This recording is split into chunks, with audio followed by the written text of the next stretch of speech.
Therapy session is about to begin. So make sure you guys are ready because we going to get into it. So without any further ado, let's go ahead and kick this thing off, y'all. Here we go.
Inside Allegiant Stadium for the first time this year. Touchdown Raiders! Touchdown Raiders! And for the touchdown! Through from behind! Ball's out! Big man running! Raiders!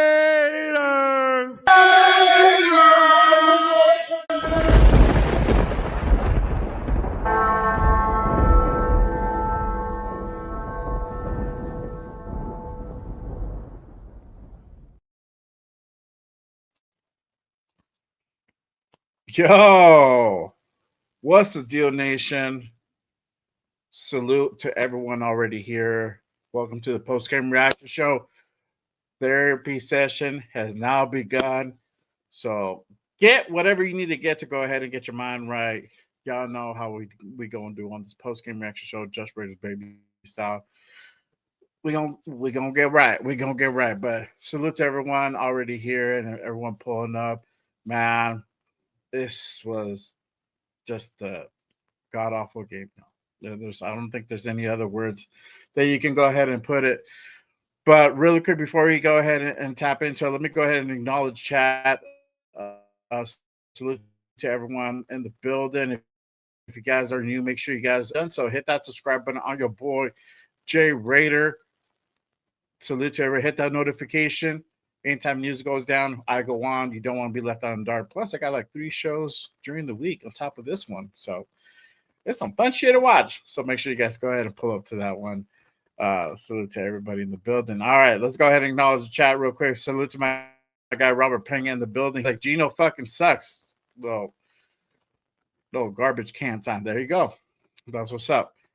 My guy Jack. Salute to my guy Jack, one of the mods here at Just Raiders. He's like, I question fucking everything now. As you should, sir. As you should. There you go. Shout out to Alpha and Omega Forever. He's like, nasty work today. That was absolutely horrible. 100%. Shout out to my guy Yaya. One of my soldiers here, Just Raiders. There you go. Welp. I know. Damn. It's tough. My guy Rorschach. Raider 2-4 in the building. Another one of the mods here at Just Raiders. Salute to my guy. Breaking fucking news. We suck. No fucking shit, right? Shout out to my guy Rorschach with the dope ass comments. Salute my guy.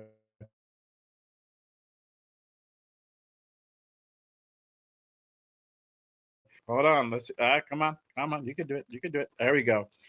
So to my guy Ja Ray in the building. He says, Pete, not benching Gino. It's time for Brady to fire him and hire young offensive-minded coach. Joe Brady, Brian Flores as DC, can't let another Sean McVay guy get picked up. They win.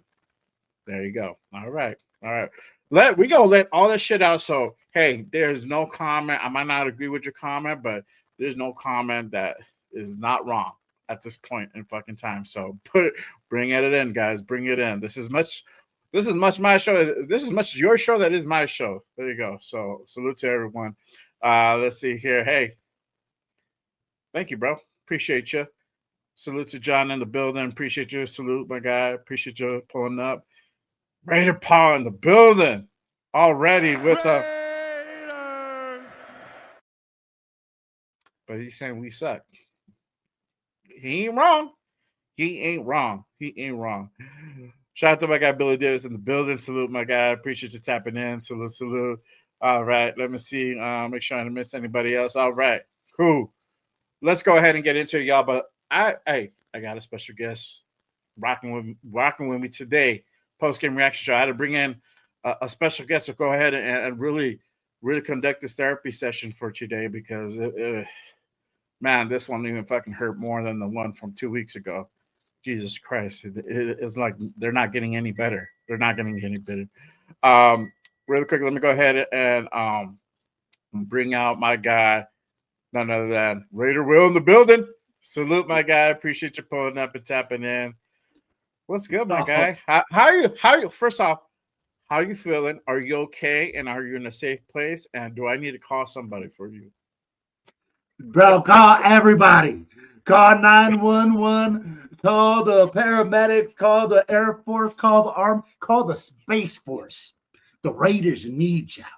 Because, man, what an absolute ass whooping we took today. I mean, like, I was talking to you earlier, brother. Yeah. What good did you see? Tell me. Hey, if anybody in the chat saw me, one thing that tells me that something that's good besides Trey Tucker getting a couple of catches, please tell me, because I need it, right? You said get your mind right. Bro, it was so bad. I had to get my mom right, you know. I would if I didn't do the second one, bro, I would be like so fucking heated. I'm kind of like, you know, chill right now. But inside I'm very upset. And I mean, like, in the first half, I was like, man, we're still in this. We're in the fight. We just got to get some offense together. But shit. I mean, okay. I get it, man. I knew the Colts were better than us. But is this for fucking real? Like, is this what we're doing? Missing wide open people? I mean, like, the teleprompter guy is circling wide open receivers that we are not throwing in it to. Jay, it's not the play calling. It's one dude, and he's wearing 7. Some of it is sometimes the play calling because you scratch your head like, why the fuck did we run that? But we know what the problem is. It's number 7. Number 7, I don't know what the fuck is going on in his mind. I don't know what type of pressure he believes he's in that he can't go through his reads. He can't hit these guys and make smart decisions. Literally threw another interception in double coverage. Bro, there was a guy that was open on that play. The guy that he didn't throw it to was wide open. What are we doing? It's like, hey, maybe he needs to get his eyes checked. Maybe Gino's going colorblind. Maybe one of those hits affected him that badly. But check, I'll be like, you called it. He throws it into double coverage. The guy right behind him is wide open. Wide open. Yeah. It's frustrating. I mean, like, I really think in this game it should have been closer. We had a lot of opportunities to score. We're paying Chip Kelly $5 million to suck in the red zone. I'm not here for field goals, bro. You are here for touchdowns. And you can't get it together, then you better score from outside the 20. You better figure some shit out. because this is not satisfactory. I don't care. I get it. We weren't supposed to, but this is bad. We Jay, we this were is not supposed to bad. lose at this type of score. This is just not even embarrassing. This is just like you want to crawl into a fucking hole and die type shit, bro. Like it's that type of score. Like you want to just put that hoodie on and just like I'm gonna go in my room for the next like month. Don't talk to me. I don't know you. Did he? That type of score, bro. And then like I know I'm putting on reaction, but like that's what I feel deep down inside. I know like everybody in the chat is probably feeling a somewhat similar way. I'm not trying to embellish, but yo, real quick, shout out to my guy Dixon in the building. Parentheses trash. One of my mods here at Just Rich, I gave our offense too much credit. You and me both, dog. You and me both. I mean, I had it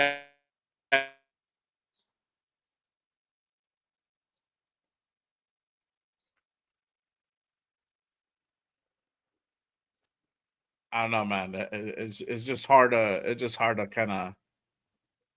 swallow for real. Real quick, let me kind of show yet, bro. We haven't even like really started the show really like with that shit. So let me go ahead and kick things off. Raiders lose without question. That's why we all mad. And if you just tuned in, just walked into this show and you literally haven't been able to look at your phone or look at anything remotely with media on it. We lost today, and it was a pretty terrible score. 40-6 was the final score. Literally got a shellacking, bro. I don't even think a shellacking is even the word I could use for that. It was a raping, bro. It was a raping. This Like was Jody, a straight up ass whooping, yeah, bro. 100%. Ass whooping in every facet of the game. Jay, I love the way that you're trying to. Don't sugarcoat it. You said raw reaction. Raw reaction, bro. Yeah. We got whooped in every facet of the game. Mm-hmm. Mm-hmm. I said, tell me one good thing. Yeah, exactly. So I know I'm like keeping it a little. I'm trying to gather my thoughts and make sure I use the right words, and then I want to give the maximum effect on how I feel. That's why I pause sometimes. So just now, I'm not sugarcoating it. It's just like I'm trying to, make it sound good, right? Let's go ahead and get into the box scores, y'all. I'm sorry, we're gonna have to go ahead and relive this sanctimonious thing here. So 46 was your final score. It was 296 yards to 317 total yards. Passing, we're at 190 to 221. Rushing yards, we were 106 on the ground, 96 for them. Yards per play was 4.6 and 5.6. Obviously, that is the big significance there. Well, one of the big significance aside from Geno's play. First downs, we only had 22 first downs to 24. Third down efficiency, we weren't that bad. We were actually 8 out of 24. They were 8 out of 10. Fourth down, we were 50% at 1 out of 2. Total plays, we actually ran way more plays than them. For some reason, somehow, we only scored 6 fucking points the whole game. 2 field goals, not even a touchdown, 2 field goals. We had 2 punts. Penalties, I think here was a little bit on the heavy side, 6 for 65. They did have 9 for 77. Some of them, I think that Adam Butler one, I think he got that timing down pretty good, but whatever. No fumbles, but I think this is a kicker again. 2 fucking interceptions for this game. Geno kind of right on pace as where he should be every game, throwing those fucking picks. Time possession was 33 minutes to 26. Let's go into those player stats really quick. Geno Smith, 25 out of 36, 228, 2 interceptions. Obviously, dog shit of a performance again by Geno Smith. He looked better on the first half, but after that, I don't know what the fuck happened. Like I think it was like the first quarter all the way up to like halfway the second, he looked pretty cool, and then he just started becoming regular good old Geno Smith. Ashton Genty having another semi-productive day. 14 carries, 67 yards, 4.8 per clip. I mean, like the yards per carry is there, but it's just again not getting enough carries. But they did shut him down in that halfway through the fourth quarter, something like that. Which rightfully so, you need to shut him down. There's no point when you're looking at a fucking dog shit score like this. There's no point to put him out there. Raheem Mostert was out there, which I was a little bit surprised. I don't know. Is Amir not playing? Amir's on the lineup as far as I know, right? Yeah, Zamir's in the lineup, but I think what they saw from Mostert in the last game, they were like, dude, like we got more punch from Raheem than we get from Zeus. Okay. My thing is that's like because he's a little bit injury prone. I don't know why you would necessarily put him out there. I would probably just shut those two guys down and just let Zamir just kind of work the garbage time, but whatever. Okay. I thought I was like, why is Raheem? I thought that was odd too. Yeah, why don't they put Zamir in and let him get that junk time, man? Then you got Trey Tucker, that jet sweep, 1 yard, 1 carry for 9 yards. And then Gino had a couple carries for 8 yards. Trying to do it on the beat. Not too successful there. Receiving Trey again. It was a Trey Tucker show. 4 receptions, 62 yards. Ashton Genty, 5 receptions, 42 yards. Alberto, 5 receptions, 36 yards. Jacoby with 4 receptions, 32 yards. Jack Besh finally getting fucking involved. 3 receptions, 27 yards. Ian Thomas, 3 receptions, 20 yards. Bachman, 1 for 9 yards. And that's it. And then I think he tried to go ahead and hit Dante on that deep route. Just Dante couldn't pull it down. No surprise there. Defensively, Jeremy Chin, again, a safety with high tackle rate, 5 tackles, 5 assists. Hazel Palmal right beside him, 4 tackles, 1 assist.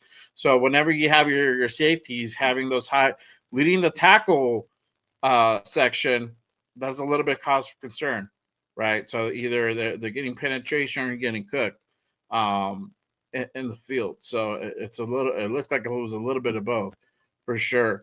Devin White, 3 tackles, 2 assists. Max Crosby, 3 tackles. Adam Butler, 3 tackles. Landon Roberts, 2 tackles, 3 assists. Malcolm Coons, 2 tackles, 2 assists. Caillou and General Walu, 2 tackles, 1 assist. You got Charles Snowden, Darian Porter, 1 tackle, 1 assist. And then you got Thomas Booker, Tyree, Darnay Holmes, Pegues. Pegues actually played. They all have 1 tackle apiece. No sacks were able to be done in this game. So there you have it. That's your box score. Not too impressive. Defensive, obviously, gave up 40 points, and it was just awful. It was just awful. Gino again with 2 fucking picks for the game. Did a little bit better, I guess, if you want to, be optimistic like Pete. But honestly, I mean, it's just another subpar performance from Geno Smith. Again, we don't know what's going on with him and why he's struggling so much. I mean, you could say this line is slightly better from the one he had in Seattle, but I mean, even that, it still has and lows, and they're still struggling. So, that it's a 34-point blowout loss, and it sucks. It's hard to swallow, but then you give us some of your reactions. Well, from seeing those stats, what do you make of all this? How do you feel then? What changes do you? Most importantly, because Raider Nation is on the chat, and Raider Nation is sounding off, and they're sounding off what they want to see changed. What do you want to see changed? And then we'll go into the comments section for a little bit. What I want to see changed? I'd be like, what don't I want to be changed right now, right? I'd be like, of course, everybody wants to win and everybody wants to be successful and see all these things happen. From the box score, from what you just told me, is if somebody can do some facts right now, I believe Geno Smith has thrown more interceptions or more throws for interceptions for touchdowns than he's actually thrown touchdowns to our team this season. I mean, like it feels like we throw a pick six every game. So he's at 9 interceptions because he had a 2, so that he was 7 that Bears game, so we add 2, so he's at 9. He's still on pace to hit 30 interceptions for the season. That's if he plays all 17 games. Remember, guys. So Okay. this is not, but if he plays all 17, if this does not change, like if he doesn't look, if something doesn't change, whether he turns it around or Pete benches him, he's gonna hit roughly about 30 interceptions, which is fucking wild. It's insane. Who the fuck does that? I've never heard of that. Yeah. So, but he's at 9 right now. So if you're telling me that your quarterback is on pace for 30 interceptions for the season, Jay, 30. Tell me, are we on a positive note here? I'd be like, I'm waiting for us to see, like, hey, to see this Geno Smith that everybody was talking about, but maybe Seattle let him go for a reason. Maybe they saw something and they said, hey, this isn't working. Yep. A lot of questions were given to me today at our watch party. Why can't the Raiders go with the young quarterback? Do we draft one? At this moment in the season, what do we do? Jay, I mean, like, I'll ask you this. Mm-hmm. Is it time to bench him and put in Pickett and then put in Cam Miller to see what they can do? Are you ready to call it a rebuild? And you say, hey. Honestly, I've been saying it's a rebuild since like the beginning of the year. But correct. Everybody's like, don't say that shit. It's a rebuild. Let's call it, let's call it what it is. It's a fucking rebuild. I mean, literally, we have essentially a new fucking team, and this team looks the same as last year's team. So it's like, welcome the new boss, same as the old boss, which is like, we just look completely lost and terrible out there. Like, we don't know what the fuck we're doing for real. Like, just keep it a bean. And we look at, wifey was here. We're watching the game. She's like, it's like you could have slept in 3 more hours, and like but you got up, you shit a shower, got ready, look all spiffy and shit for the game. I rocking my 9-8 jersey, my Crosby jersey, and invested my time in this game. And like I could have like literally slept in. I'm like, man, I work all week. I'm up with the kids, and I got little ones, and they take the life out of you. I could have used those 3 hours for my benefit, man. But hey. Here we are. Here I am. I'm so invested in this team, but let's keep it a bean, y'all. I gave Geno, and I've been saying it, and I'm so sick to it. I'm going to change it slightly. We're going to go ahead. I still want to give him the 3 games, right? 2 more games, which is literally the Titans and KC. That's it. And if something can't be turned around by then we need to see Pickett. Honestly, if Geno has the same performance next week around the halftime, you got to put in Pickett. Even if it is just for that half, and then you run it back with Geno the next week, we got to do that. I think we up to that point. We're just the decision making is just god awful. It's terrible. He's just so much in panic. Yes, the O-line is not doing their job. They gave up 4 fucking sacks on him, and he's going to go ahead and lose faith on them. I get it, but if you're going to do that, if you're going to bail on your line, you can get out of the pocket, and then either you got to keep it or you got to go ahead and run with it and try to make a play to somebody that's potentially open. And it's hard to do when you're actually running. I mean, he's the guy. That's why we brought him in, to get that mobility in and for him to be able to make the plays on his feet, something that AOC can't do. Because if not, what was the point of all this? We would have just ran with AOC all season long. We would have brought in somebody else. But Pete decided Geno was the guy. Here we are now, 1-4. We're going into next week against another struggling team that essentially we should win on paper. And honestly, man, I just don't know. I don't know. And I shouldn't say that. I should say, like, yeah, we're going to go out there and whoop their ass. Like, there's no problem. Like, we got that game. We should have that game unlocked, yada, yada, yada. But honestly, I just don't know. I don't know. The rate that we were playing, man, it's just that bad that I just don't know. So, Oh man. right now it looks like Titans probably going to go 0-5. They're down to the Cardinals 21-6. They're about to wrap up the first half. They're like 19 seconds left in the second quarter. It's 6:21 right now. If 21-6 Cardinals. Yeah. So if things stay the same and we don't see any difference and they're gonna go on 5, we essentially should win that.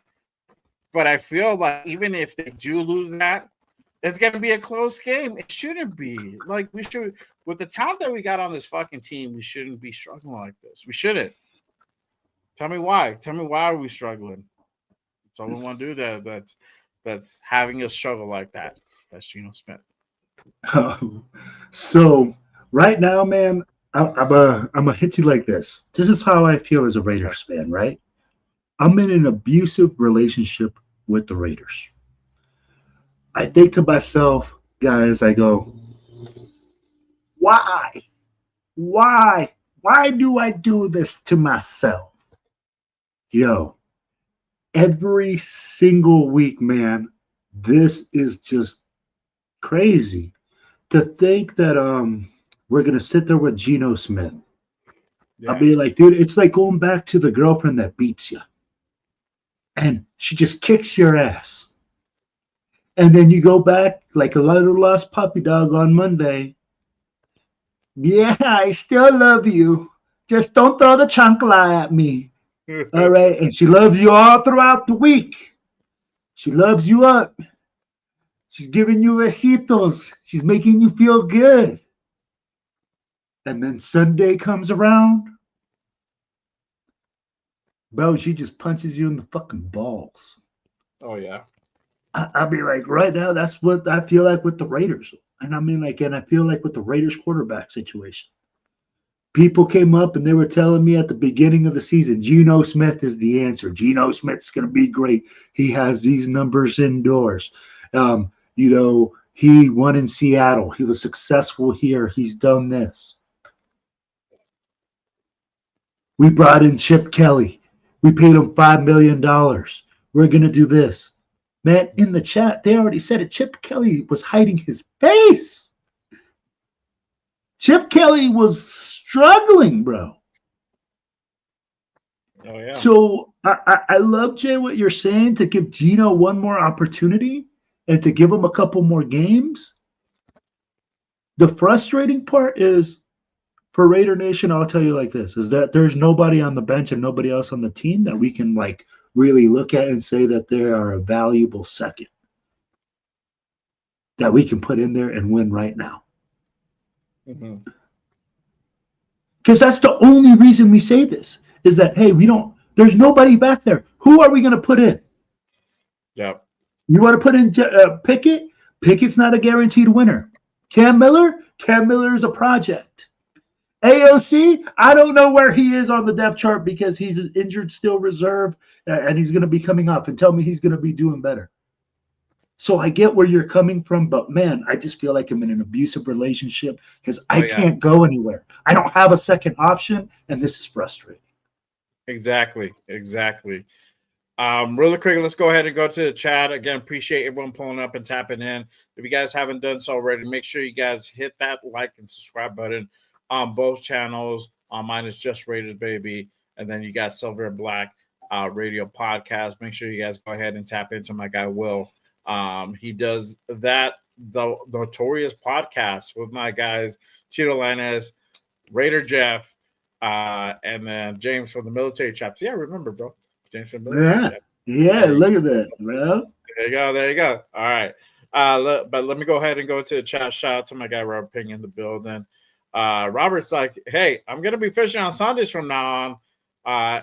Fan of this team since 76. I got more things to do with my time than watch us not be committed to excellence. Hey, brother, that's all good. I don't blame you. it is what it is. This is hard to watch, man. I watched all fourth quarters. Oh, at least what 3.5. I had to step out to get my mind right, like I said, because it was hard to watch. I was getting piss after every fucking play, essentially. So it was definitely hard to watch. Shout out to my guy Greg Lear in the building. He says when Ado kind of expect to be back. I don't know, man. I think it's probably gonna be after the bye. To be honest with you, it just depends how his recap is going. Let's see here. Again, another Tyler. Again, when does AOC come back? And this is the thing, guys. If you guys are calling for AOC, it's like you're literally trying to go ahead and rip the shitty, bloody band-aid off and put the same, if not a smaller band-aid on a big ass cut. And ain't gonna hold. It's we see what AOC is. And he has his man feet, and this offensive line is struggling. And we lost Colton Miller. We got Forsythe now. So that left side there's a liability on the left side. So how do you think he's gonna do? I'd rather go ahead and take my chances with Kenny Pickett if that's a choice. But even that, I'm still not sold on him. But eventually, like I said, if Gino can't turn around by next game, if he has a repeat game with this, then it might have to be Kenny fucking Pickett.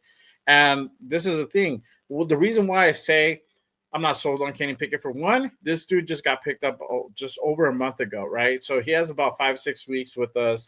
Gino's been here since the beginning of the year. He's still learning the playbook. There's a lot of shit that goes into that, right? So he's been behind Gino. Yes, he's been seeing Gino, but the more time, the better for Kenny Pickett. But at a point, you have to go ahead and bring Kenny Pickett in. 2, he's had problems in the past doing the same exact shit. So it's like calling the kettle black. It's like the pot calling the kettle black. It's the same shit. That's why I'm not sold on Kenny Pickett. But the change might bring a spark to Gino that ultimately might get his ass back into form. That's what we're hoping. It's like getting that jump. Like the car is dead, right? Like car won't start. Let's get Kenny Pickett in. Let's go ahead and hook it up to the other car. Boom. Let's get the jump start. Maybe it's either that's going to work really good, or you're going to have Geno Smith, get that spark going, and maybe he helps turn shit around. And when I say turn shit around, I at least make it like a halfway decent season, because I still think that this season we're only going to go to the playoffs. But I'm trying to have us go at least 7-10 at this. 7-10. I'm already giving up on 8 and 9. That's how bad things are right now, But yeah, that's what I gotta say about AOC. But I mean, look, I don't blame you. I get the reasoning behind it for sure. Yeah. So I'm gonna ask you something, Jay. Let me say something. Shout out to Frost real quick. He said called it 2 years ago. Two in a row. Back QBs, Minshew and Smith. Yes, sir. Go ahead. I'm sorry. All right, brother. No worries. So I'm gonna say it like this. Do you go back to the same ex-girlfriend expecting different results? I'd be like, right? I'm like, AOC, we're going to go back to AOC saying that he should be the starter, expecting a different result. Are we being realistic? Like, this is the mentality of Raider Nation right now. We are a battered and bruised nation. We want to go back to our ex. Bro, honestly, they're not going to bench him. And I agree with you. But that's what I'm saying. And I want to stick on your analogy. It's a great analogy. Right. I know what you're saying, but there's some motherfuckers that are hard-headed and they don't want to go ahead and they're like, she could change. She could change. Who? You ain't gonna change. Hey, you ain't changing no hoe into a house, right? It's like she could change. No, bro. We were talking about that earlier. It's we okay, have a group, and like it takes a while for like dudes to eventually get past it. You know what I mean? Like, all right, cool, yeah, maybe she's not the one. Maybe it's not gonna work out. Like that type of shit. So that's why it's a great analogy. But some dudes are hard headed, and I think old man P is we on that point with him. He's like, look, I've been fucking with Gino for a minute. I know that bitch already. I ain't gonna change that motherfucking bitch out. I'm gonna ride with her. I'm all right with her. I know she will smash from time to time, but it's all good. So I think he's at that point where he's just committed, bro. He's just like, fuck, that's it. I mean, I'm just look fucking at that dying. stick of I'm gonna die gum. on the show with this dude. Yeah. Bro, just look at that stick of gum. He chews the fuck out of that gum. Tell me, I mean, like for me, if I chewed that hard and that fast, bro, I would be having to change the stick like every like 2 or 3 minutes. I've never seen that man change his gum. Yeah. So tell me he's gonna change Gino. Tell me that he's gonna go with somebody that he doesn't trust. It doesn't make any sense. Yeah. But at the same time, I go like this. AOC is not the solution. We have more problems than just changing Gino. We do. Bro, you read the stats for the tackles, right? And we're looking at all these individual tackles. How many? I want to know the freaking list of how many they missed. We missed so many tackles. We're sitting there looking like the old Raiders, bro. They're 3rd and 18, and we give them a show had, bro. That's what our show had today. Bro, 3rd and 18, and we give them a first down? Yeah. Bro, 2 guys miss a tackle in open space, and we give them a first down? Facts. Tell me, bro, that we played a freaking. Thank God they called the penalty on that kickoff. Special teams, where were you? I didn't see you. I saw you getting AJ Cole hurt. I see Carlson out there booting punts like he's over there all-pro punter. But so many phases of the game, man, we're missing, and it's bad. That's why I'm saying it's more than just Geno Smith. It's bad tackling. It's soft-ass defense. We're like single-ply toilet paper, bro.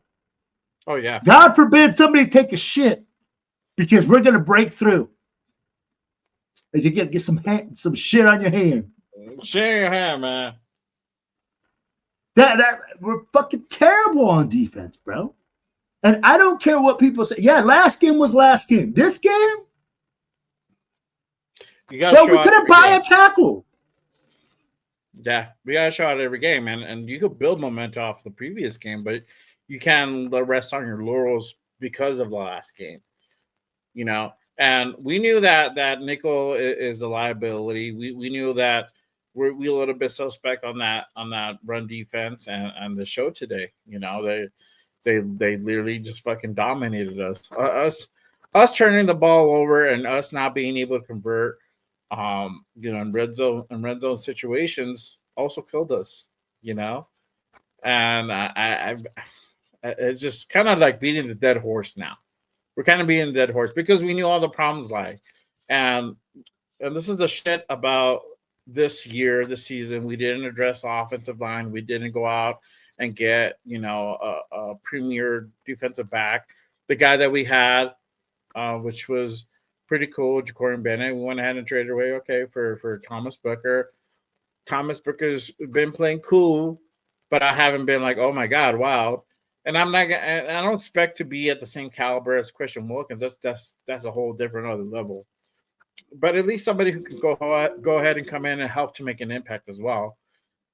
He's had little battles here and there, but and then offensively, it's like we're supposed to have like this dynamic elite offense, and we just look like a fucking high school varsity team at times, bro. Like we look a little bit better at times than we did last year, but for the amount of talent that we have, we should be looking way fucking better, and we're not. So also too, this falls on Pete. This falls on everybody. Yeah, and I know Pete went out there, gave it like a 30-minute, like it's on me fucking speech, and we all need to do better. But it's like we're tired of the fucking excuses, man. Let's just go out there and fucking do the things that we need to do. Some of these decisions, bro, Pete, and I'm talking to Pete, they're hard, but you have to make them. You're the coach. You can't just rest on continuity. Yeah, I'm a nobody, and I'm saying this shit, and you have, decades of experience. I get that, but like, how is everybody pointing out certain things? Everybody, we're all saying the same shit. There's analysts who are more tenured than we are that's saying the same shit, and you're not doing it. Why does this have to be pointed out? So now we're questioning you, and trust me, like I said it last post game. I said it on Monday. Raider Nation is Raider. You'll hear Raider Nation if shit doesn't change, and it happened again. And you hear everybody on this chat firing off, sounding off, and letting the voice be heard because it's just we're tired of this fucking shit. It's embarrassing. Putting up 40 on us, 30, giving it, being blown out by 34 points, kicking 2 field goals all fucking game. Like I made a joke on IG on one of my stories. Like it's funny. Like every time they go out on the field, every time they try to do a field goal attempt, and we're down like 30 plus points. Why? Just fucking go for it. Who gives a shit? Like you're at their 20, you're at the 30, whatever. Go for it. What are you gonna lose? Okay, you're turning over and down. So what? It's not like the game is that close where like that's gonna make the big difference in the game if you make that field goal, right? Or if you don't make that field goal, what like hit touchdowns, bro. At least try to get your offense in the game, like get some confidence. And that wasn't happening. And this is why we question some of the shit we do. So, Jay, let me ask you this question. Do you think this conversation would have been different if the game would have been tight? Oh, no, of course not. And that's what we wanted. Even that's what we said on Monday. It's like we knew that we were probably going to take the L, right? But we just wanted to make it respectable where it's a close game, it's a competitive game, but we can't say that. It just looks like dog shit. And like you got to call it what it is. It's just dog shit. So that's why we're having these type of conversations, and not just Gino. And let me just say, I know we've been hard on Gino. We're putting him on the forefront. Yes, he definitely needs to go ahead and be questioned. But there's other motherfuckers that need to be questioned too on this fucking team. Daniel Carlson, I love Daniel Carlson, but he needs to be questioned. Special teams need to be questioned. We should definitely be eyeing that fucking special teams coach because, again, we're having issues with the fucking special team. A block punt. They ran a return kick. A return kick that would have been a touchdown. Luckily, there was a holding call that brought it back. We saved our ass on this one. It would have been like 40, 47, 48 instead of 40. And that literally saved their ass. So it's like we're having a lot of problems on special teams. It's like why? So we got to look at special teams, defense. I mean, we can only do Are so we much practicing, there. bro? I'll be like, Jay, my question: are we practicing? Yes, I mean, like, look at these things, bro. Look at the things you're talking about. Jordan Meredith not knowing like where the clock was at, and we have to burn a timeout. Simple shit like that. Dude, hey, going in specialty. Hey, do you remember playing football in high school and they said run your lanes? That's what they tell you. Run your lanes. Make sure that you go down there. The guy doesn't. If he runs into your lane, go tackle. Bro, we can't get a fucking field goal. We can't kick off a ball without freaking being on pins and needles. Things that should be done on a consistent basis. 1/3 of the game, okay? Fucking special teams. We can't do special teams. Bro, we're sitting there. Hey, I can't even get a punt off. We can't get a field goal off. What is going on? I'll be like, please tell me. This is why Raider Nation is fucking going insane. Our defense. This is why we're up in arms. This is why everybody's talking shit. You got my boy Robert Ping is like, I'm going fishing for the fucking rest of the season. I'm like, no, and I kind of want to tell him like, no, like, don't do it yet. But it's like, what water do I got to like have him, stay tuned and tapped into the season? There's really nothing. But we shouldn't be having these conversations where we're questioning our special teams guy. We're questioning our fucking kicker. We're just questioning our highly paid offensive coordinator that's literally costing us $6 million a year. That we're like, why the fuck are we running certain like plays? Why the fuck are we trying to kick field goals when we're down like 30 plus points? It makes no fucking sense. It doesn't. So that's why we are. And again, salute to everybody. We have 60 in the building. Appreciate you guys pulling up and tapping in and rocking with us. This is the therapy session. Therapy session is open. Make sure you guys go ahead and sound off. But also make sure you guys go ahead and hit that like, subscribe button on both of these channels. Salute to everyone out here. Really quick, let me go back to the chat, but they also got a vent. Let's see here. Shout out to Greg. He says, "I will make a hard reset. Even trading Max and Jacoby Myers are draft picks." Oh man, Greg's ready to go ahead and tear this thing to the studs. Josh says this loss is up with the Vikings 3-0. Then the Saints, we couldn't move the ball to the 50. Shit is embarrassing. That is facts. Those were really hard games. I remember those, man. Those are hard to swallow. Shout out to Raider Jake in the building. Salute, my guy. Appreciate you tapping in. Let's see here. Let me go tap a couple more here. My shout out to my guy Raider Ryan, one of my members. He had just Raiders. Salute to my guy. He says, "I just pray no one was seriously injured when Junior threw that pick 6. I had the TV off before he made the end zone. Didn't bother watching the rest of the game." Yeah, that's true for sure. Yeah, very embarrassing for sure. Desiree says, "Compete my ass, 100%, 100%, bro." Jesus Christ. Shout out to my guy Joey. It's all bad, man. We're in for a hell of a year. It is definitely looking that way. It's just hard, man. Shout out to my guy Malo representing East LA. He says, "Just trash, baby." Hey, facts, bro. I can't even argue. I'll be like, yeah, well, yeah. After today's performance, it definitely was trash. Let's see here. I got some more things here. Obviously, O-line played awful again. They allowed 4 sacks in the game.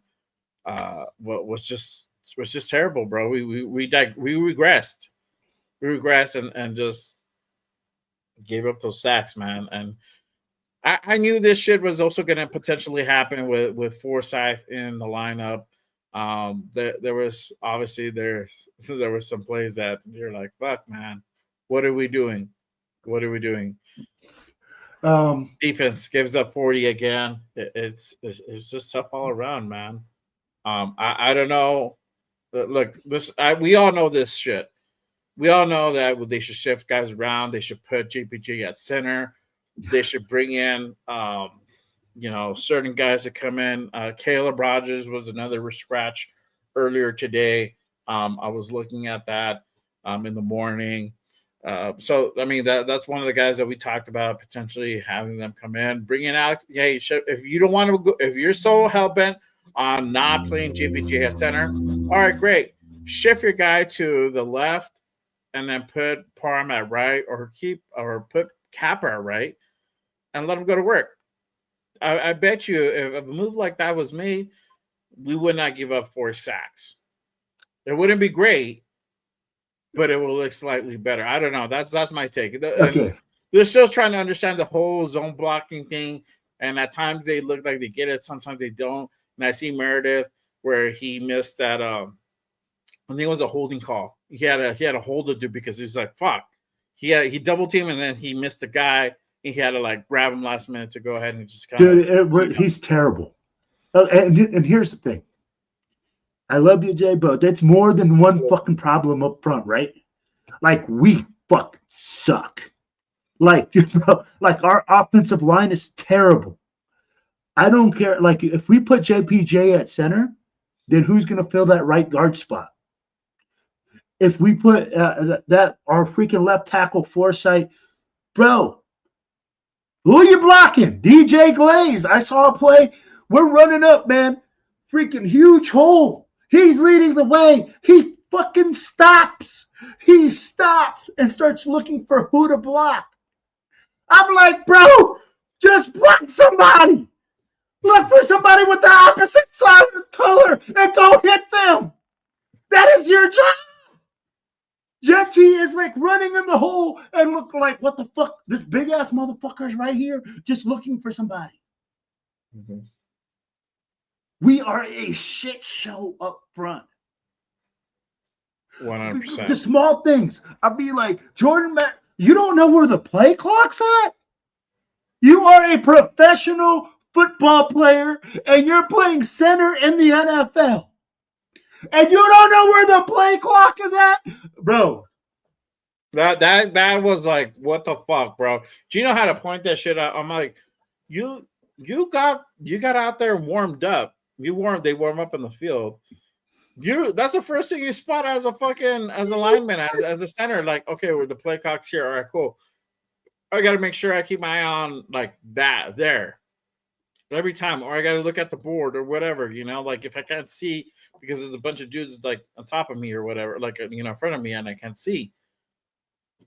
This is basic shit, man. This is basic shit. That's what I'm saying. Tackling the fundamentals of the game, bro. I've seen this shit taught on 6th grade fields. In 6th grade, they go like, hey, break down. Make sure you stay squared up. Hit through the guy. Run through the guy. Wrap, squeeze, take him down. Yep. This is all basic elementary shit. That's the whole difficult thing. Like you were saying, Jordan Meredith, bro. Missing blocks. I mean, like the guys right in front of you, you're playing center. You only got to block 2 A gaps. Oh man, my guy does a Raider. He's like, rather ask where the concession stand was at. 100%, because that's where he was at the whole game. His mind was on food, dog. Not on fucking, on the game and shit, blocking dudes. And this is where I'm so confused, right? Where you're telling me that, he called it so great in the preseason and this and that.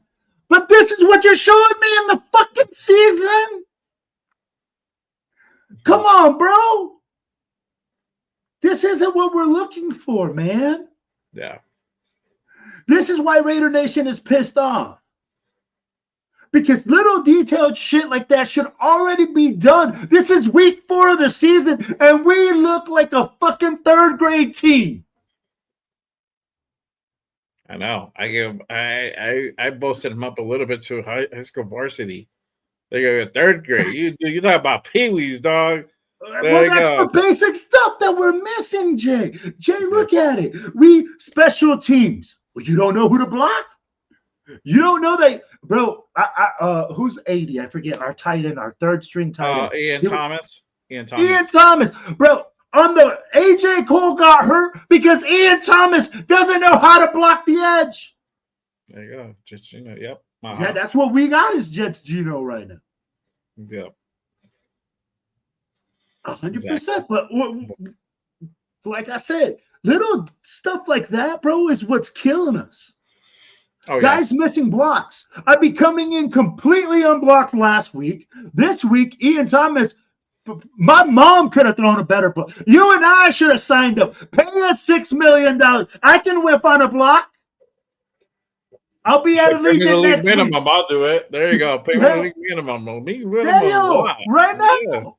The way we're whipping blocks from guys that should be in there fighting for their fucking lives. No, we can't have that shit, bro. Oh yeah, and that's where we're at. Because right now, bro, we're on our 3rd string tight end. Now that we see when we don't have a tight end, what our offense looks like. Yeah. Gino, I don't know somebody fucking save this man. Our offensive line, like I said, is embarrassing. We can't tackle anybody. Hey, might as well go catch the games on Saturday because that's exactly what you're watching from the Raiders right now. Fucking start the scouting early. Pee-wee football. Week 6 now going into. I guess I will, bro. I've been like trying to hold it off. All right, cool. I'll start in the bye week. Might as well just start it now, bro, and see what we can go ahead and go out there and try to get. Really quick, shout out to my guy, Ja Raider. He said Genty now hurt. He hopped to the side and probably hamstring. That way he wasn't back on. I'm not sure, bro. I didn't see that. Maybe I missed it. And I didn't catch that part. But the game was out of hand. You already know Chip is In all the about third quarter. load management. Okay, so it makes sense for him to shut him down because you don't want. Hopefully, it wasn't that, bro. Hopefully, it wasn't that. And if it is, damn, that I fucking don't think sucks. so. I don't And think you know so. what? If we lost this game, I want to see us losing the game with Genty with 20 plus fucking carries.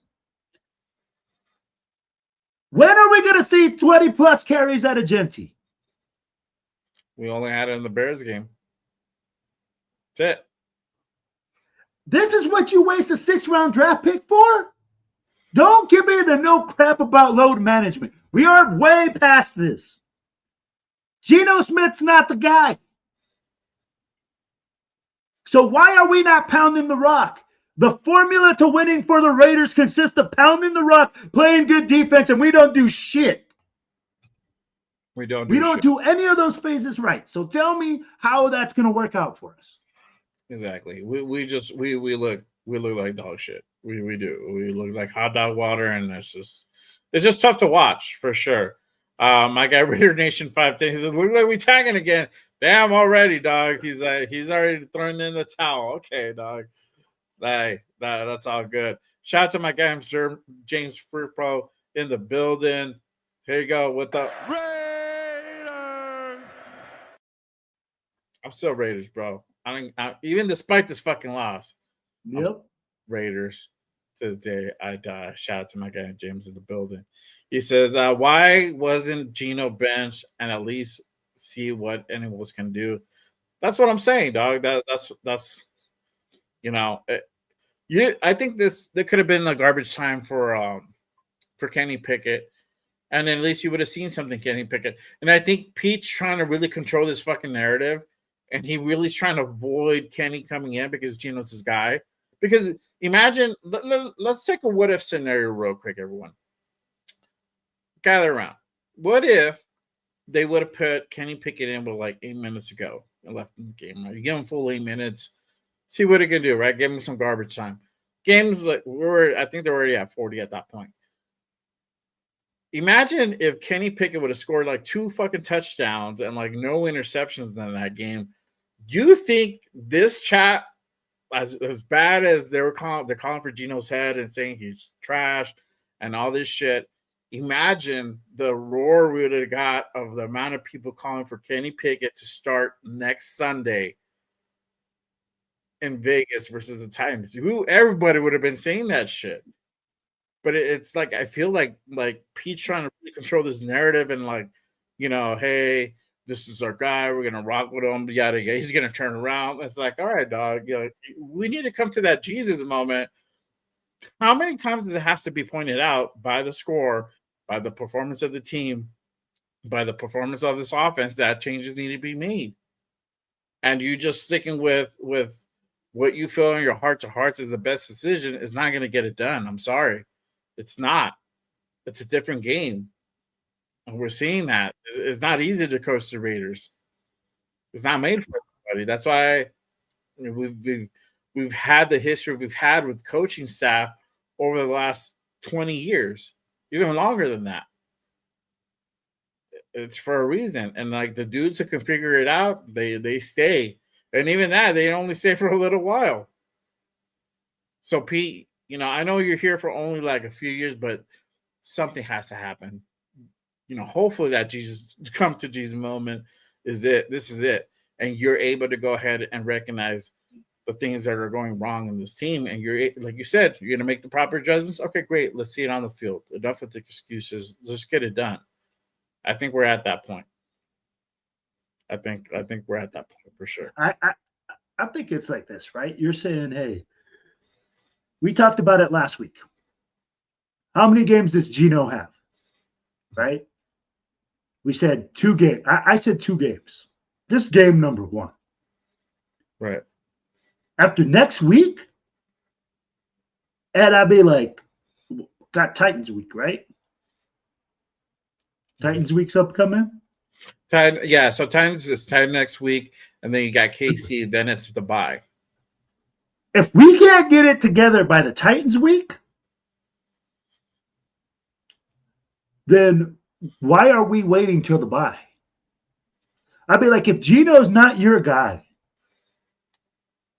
by the Titans weekend, we can't get it together. Jay, if you're telling me that we win against the Titans by 1 point, or the game is that tight, what the fuck are we doing? Everybody's blowing out the Titans. My mom's blowing out the Titans.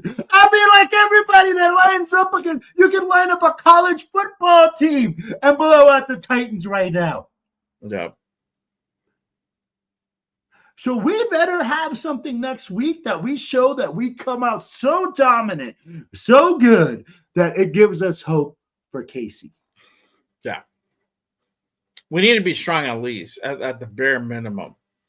Like strong, like meaning we need to ass whoop him. We need to hand out a shellacking that freaking you call me about, and you go like, if we win that game by 3, then we're everybody's still going to be scratching the heads. We're still going to be at this point. You're like, yeah, we won, and it's all great, but at the same time too, it's like we barely won. We should be dominant, or we should be strong. It should have been like a 10-point win, 2-point, 2-score, 3-score win. And if we're like, and if we come out and put a similar showcasing where it's just 2 bad teams playing each other, no. If we pull off a Raiderism, and give the Titans their first win, Jay, I don't know that Raider Nation can handle that at this point. Mm-hmm. If we go into this week and we lose to the Titans, mm-hmm.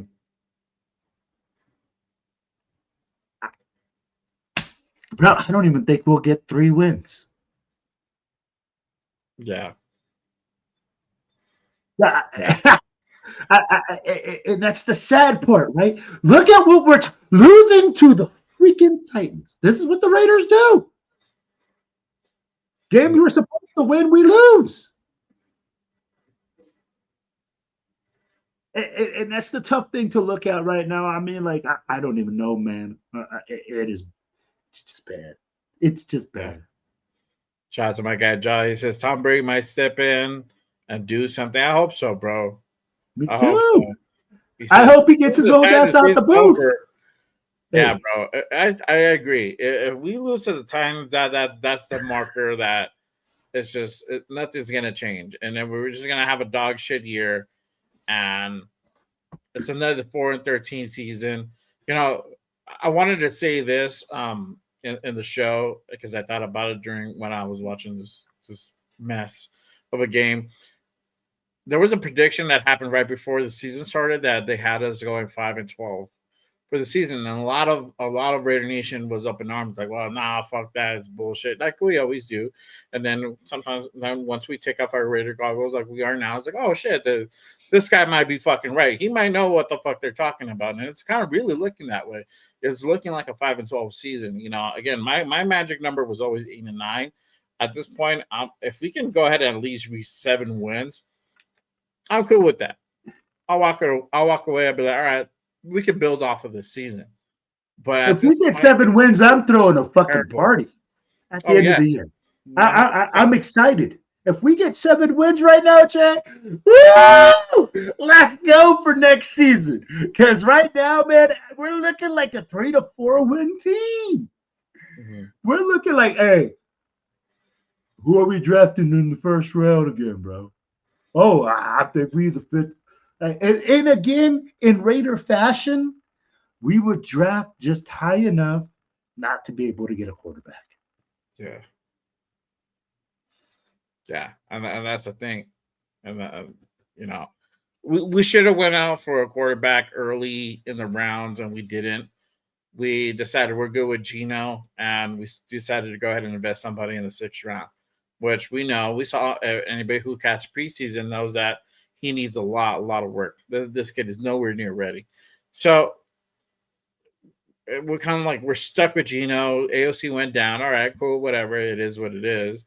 And then we went on and traded for Kenny Pickett. Kenny Pickett! Whoa!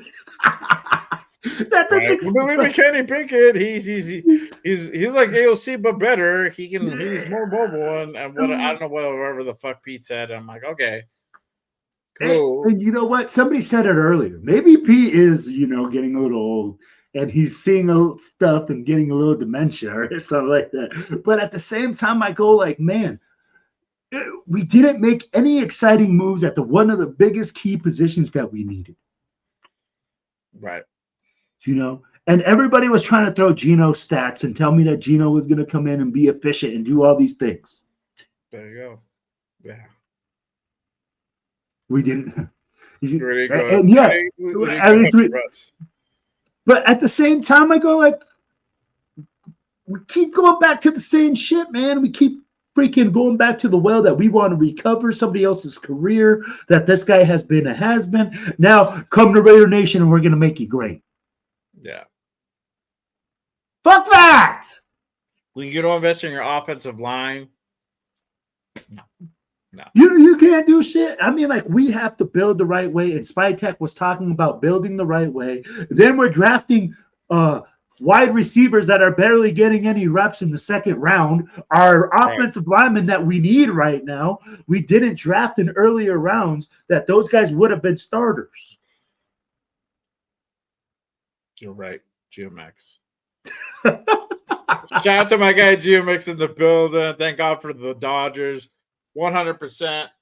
You already know it's Dodger season, baby. It's Dodger time. Yes, sir. It's postseason. They're the October team.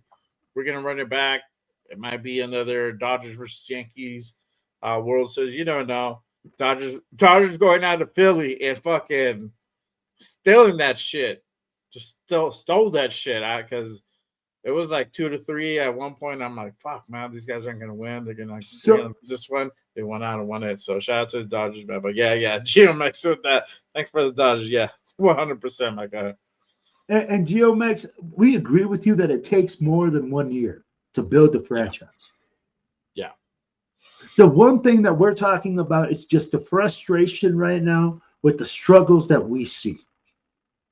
With the things that we're saying, hey, we understood that this was going to be a process. Year number 1, we're in rebuild mode. But tell me the Chicago game is not something that you're like, hey, man, that was fixable. Tell me the special teams. That was a very winnable game, bro. And we should have won that game. Yeah. And we didn't. And it's just like, we question on decisions that are being made upstairs at the front office. Like we they came out. They were like, "We're gonna do it right." Brady was like, "We're gonna do it right." Mark is gonna do it right. They brought in Spytech. They got Pete. Let's give it a beam. Pete was not the first choice. Pete was kind of like the last choice in a sense. Whatever, it didn't work out with Ben Johnson, and I think was when he probably heard like, hey, they're not going to go out and draft a quarterback and for their 6th pick, or they're not going to be aggressive to go up a few spots to go get a quarterback. I think he was like, I'm good, bro. And I think that's kind of what all that entailed to. But either way, you got to go ahead and address the offensive line. I think why we're so up in arms is because Pete came in here. And he said, we're going to go ahead and compete. We're going to do it now and yada, yada, yada. I think if he would have came with a different tone, like, look, we got some work to do. We got to put a lot of things together. We're going to go out and do our best. We're going to try to put out the best product that we can. But just know that there's a lot of work to be done. And it's going to take more than year 1 to go ahead and make that happen. I want to go ahead and just set expectations. I think if you just kept it real and not just come with the other bullshit like, hey, we're gonna compete, we're gonna win now and all this shit, then we probably would approach this differently. Like, oh, okay, all right, well, he let us know. We're just don't expect too much. It's like we're building something right now, and you're not really gonna see that come to fruition till like another year or 2. Cool, I get that, I respect that, and I think pretty much Raider Nation, if they would have heard that, all right, cool, we're not expecting too much, but Pete's like, all right, we're rah-rah. We're going to go ahead and compete now. We're going to win now. We're going to be competitive. I expect us to go 10-7 and all this bullshit. I'm like, really, bro? Really?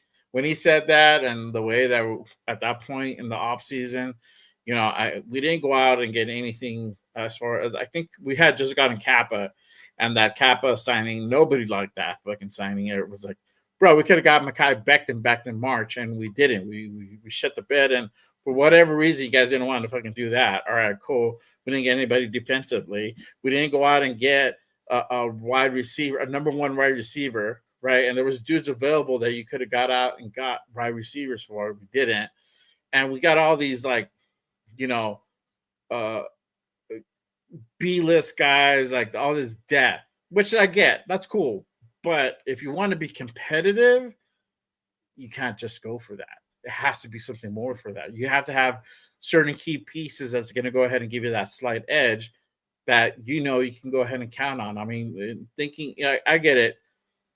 Dante Thornton, he's a great prospect. I love Dante Thornton, and I hope he becomes big, and I feel he'll become big. But at this point in time, this kid is not it.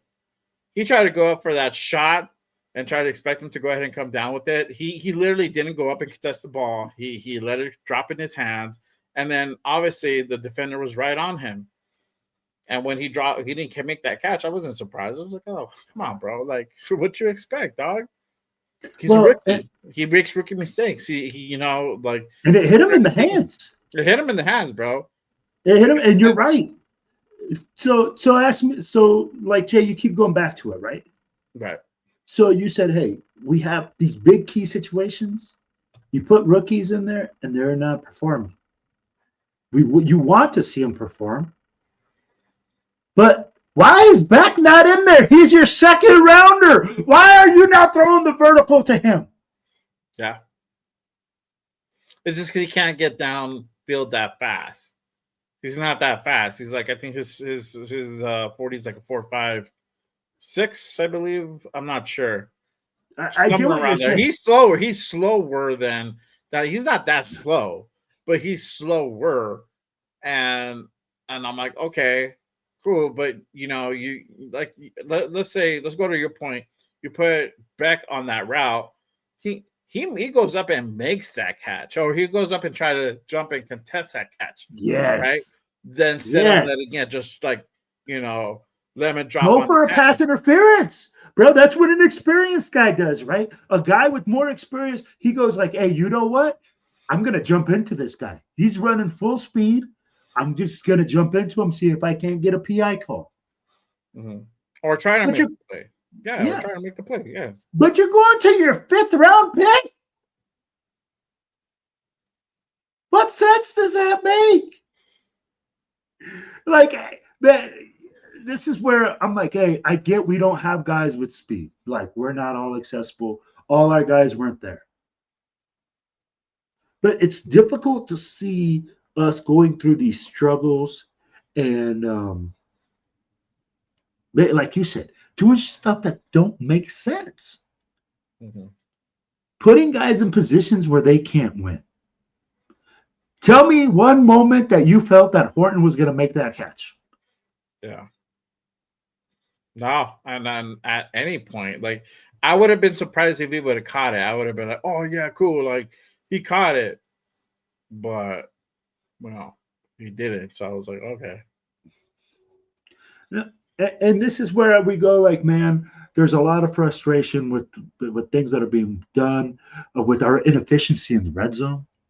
I mean, you said it, 6 points. Yeah. I'm down with wider two-stem banana, whatever it is. I mean, like, fuck, at this moment, call whoever. My guy, Raider Nation 5 days there. Just bring back check in this. Hey, he won his court case the other day. So there you go. Shout out to John, to Gruden. Great. Chucky 3.0. This is the thing. Chucky started getting shit down at that final year. Yeah, the first year or two, we started off kind of hot, and then we kind of faltered.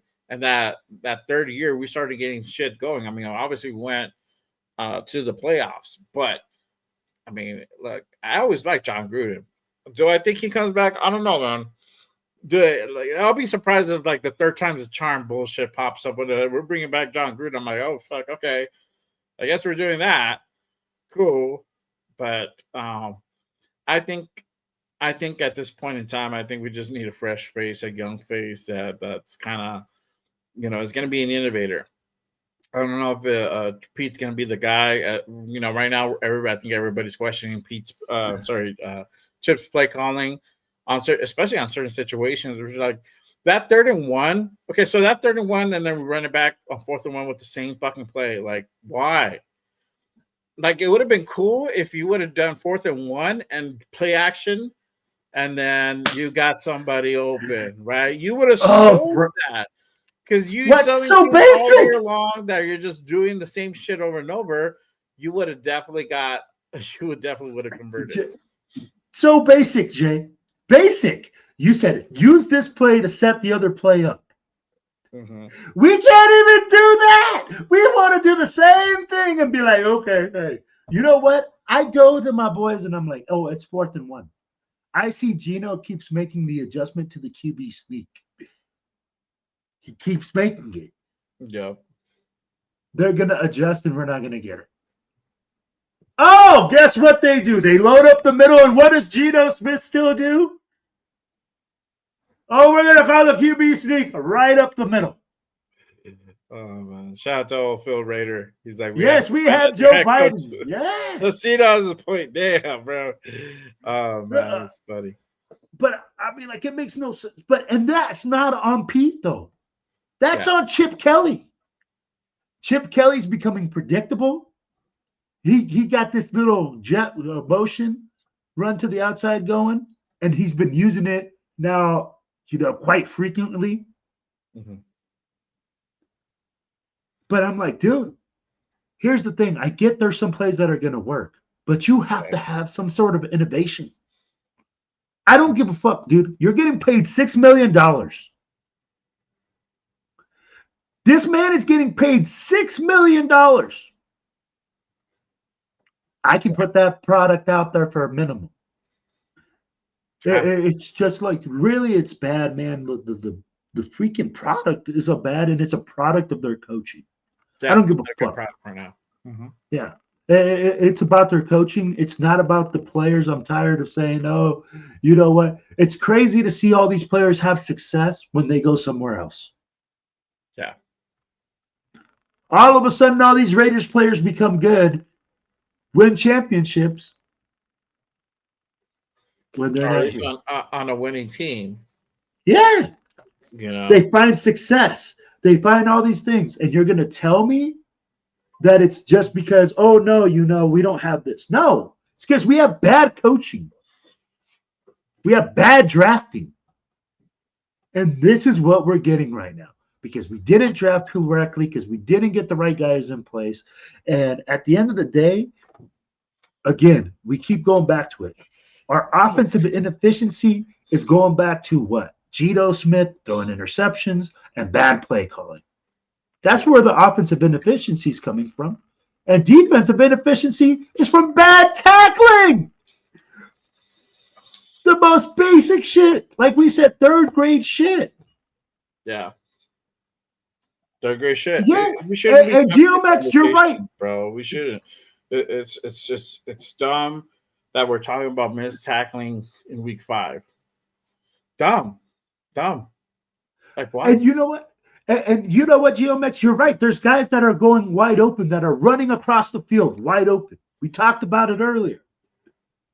But Geno Smith is not making the right decisions because he's not being coached to make the right decisions. He's forcing the ball into places where it's not supposed to go. Whether these guys are freaking confused, whether they're doing some shit, there's something wrong here. And if you're telling me, hey, you know what? He's not going through his progressions. Then why is he not going through his progressions, Jay? It's because he's not being coached to do it. Yeah. 100%. Hey, this is what bro, these guys practice. These guys go to all week. They see these fucking formations. They see all these things. They practice against elite players. And you're telling me that this is what you can do on Sunday? Exactly. It's piss poor performance, man.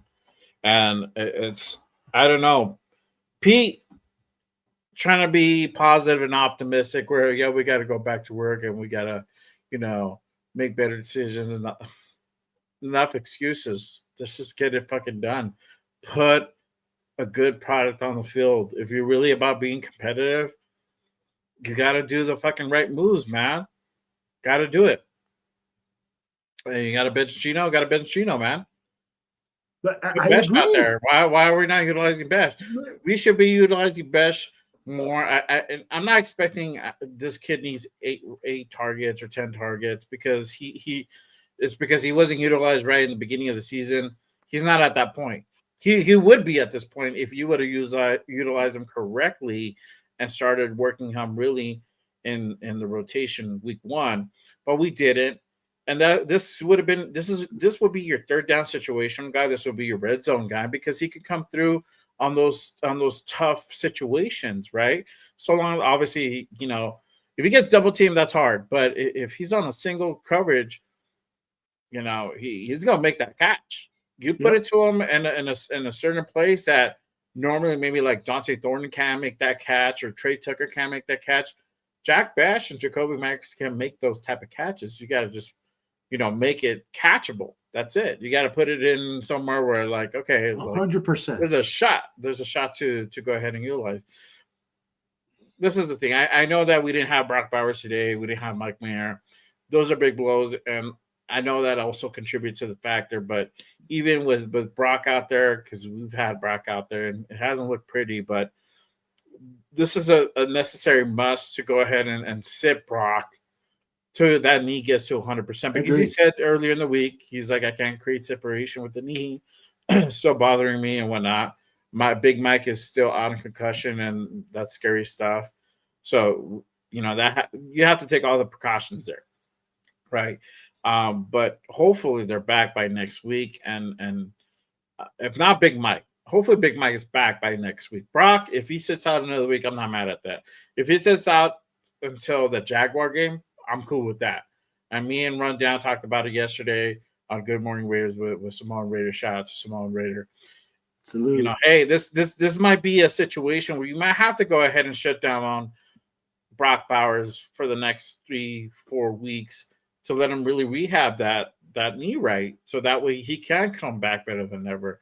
But the same thing too, I think if we can't turn around realistically as a team by, I say after the Broncos game, you got to start shutting down Max. You got to start shutting down Genty. You got to start shutting down Brock Bowers because those 3 guys are your elite guys, right? And if we're really about competing and all this shit, you got to worry about next year.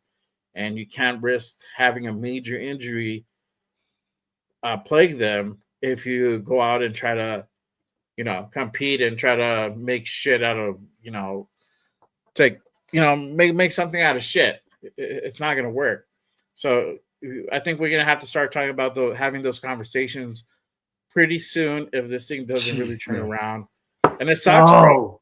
It sucks. So that's the worst part. Bubble, we're barely in week 4 and we're already talking about shutting players down for next season.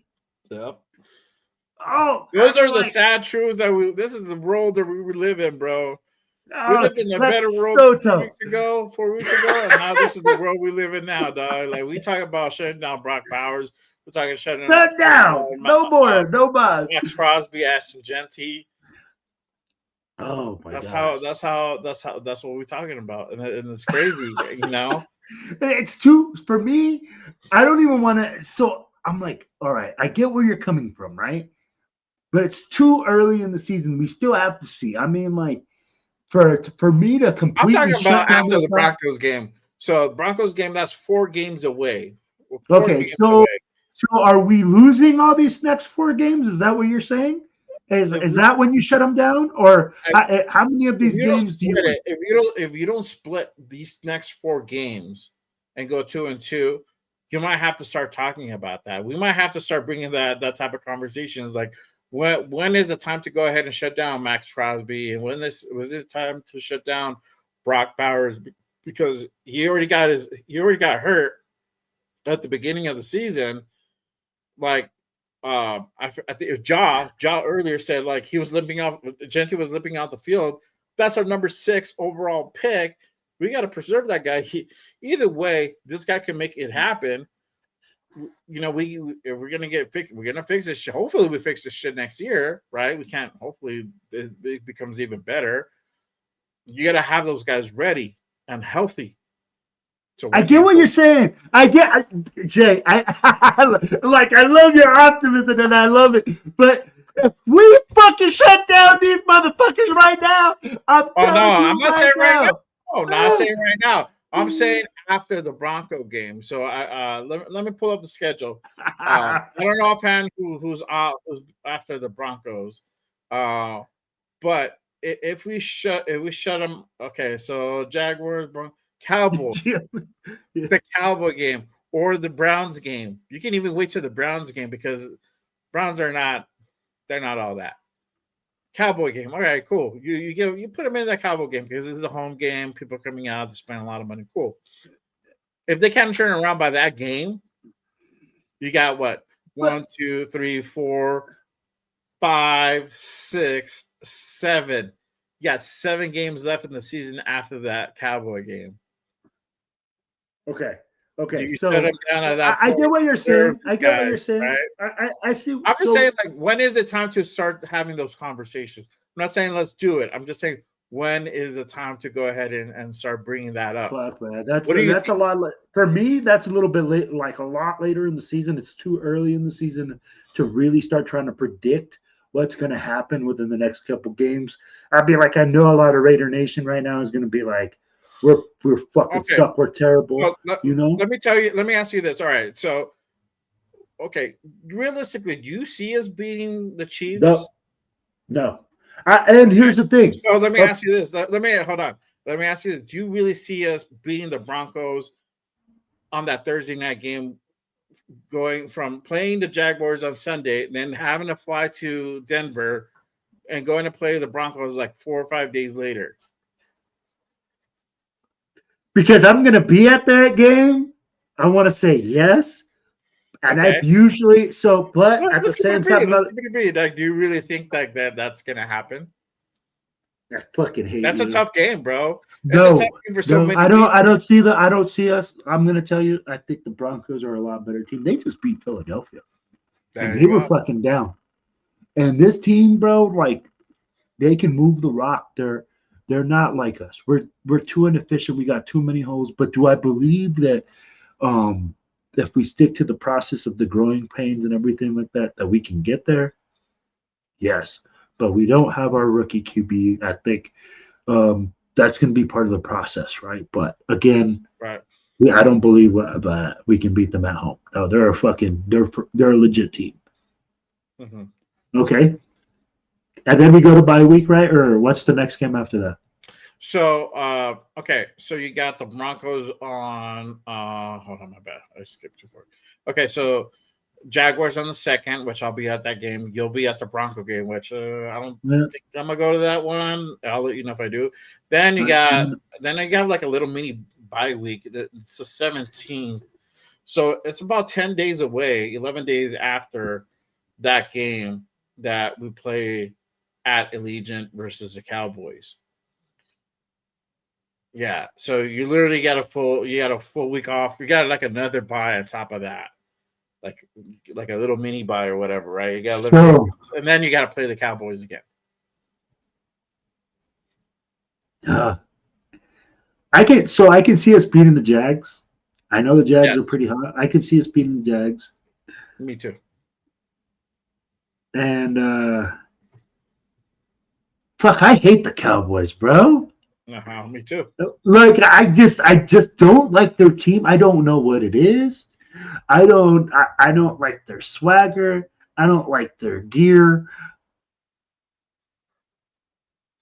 I think that's going to be a close game. And that's where, like, I think after, you're right. After that game is when we can tell. I think after game 12, like, I think that's like the 12th, week 12, right?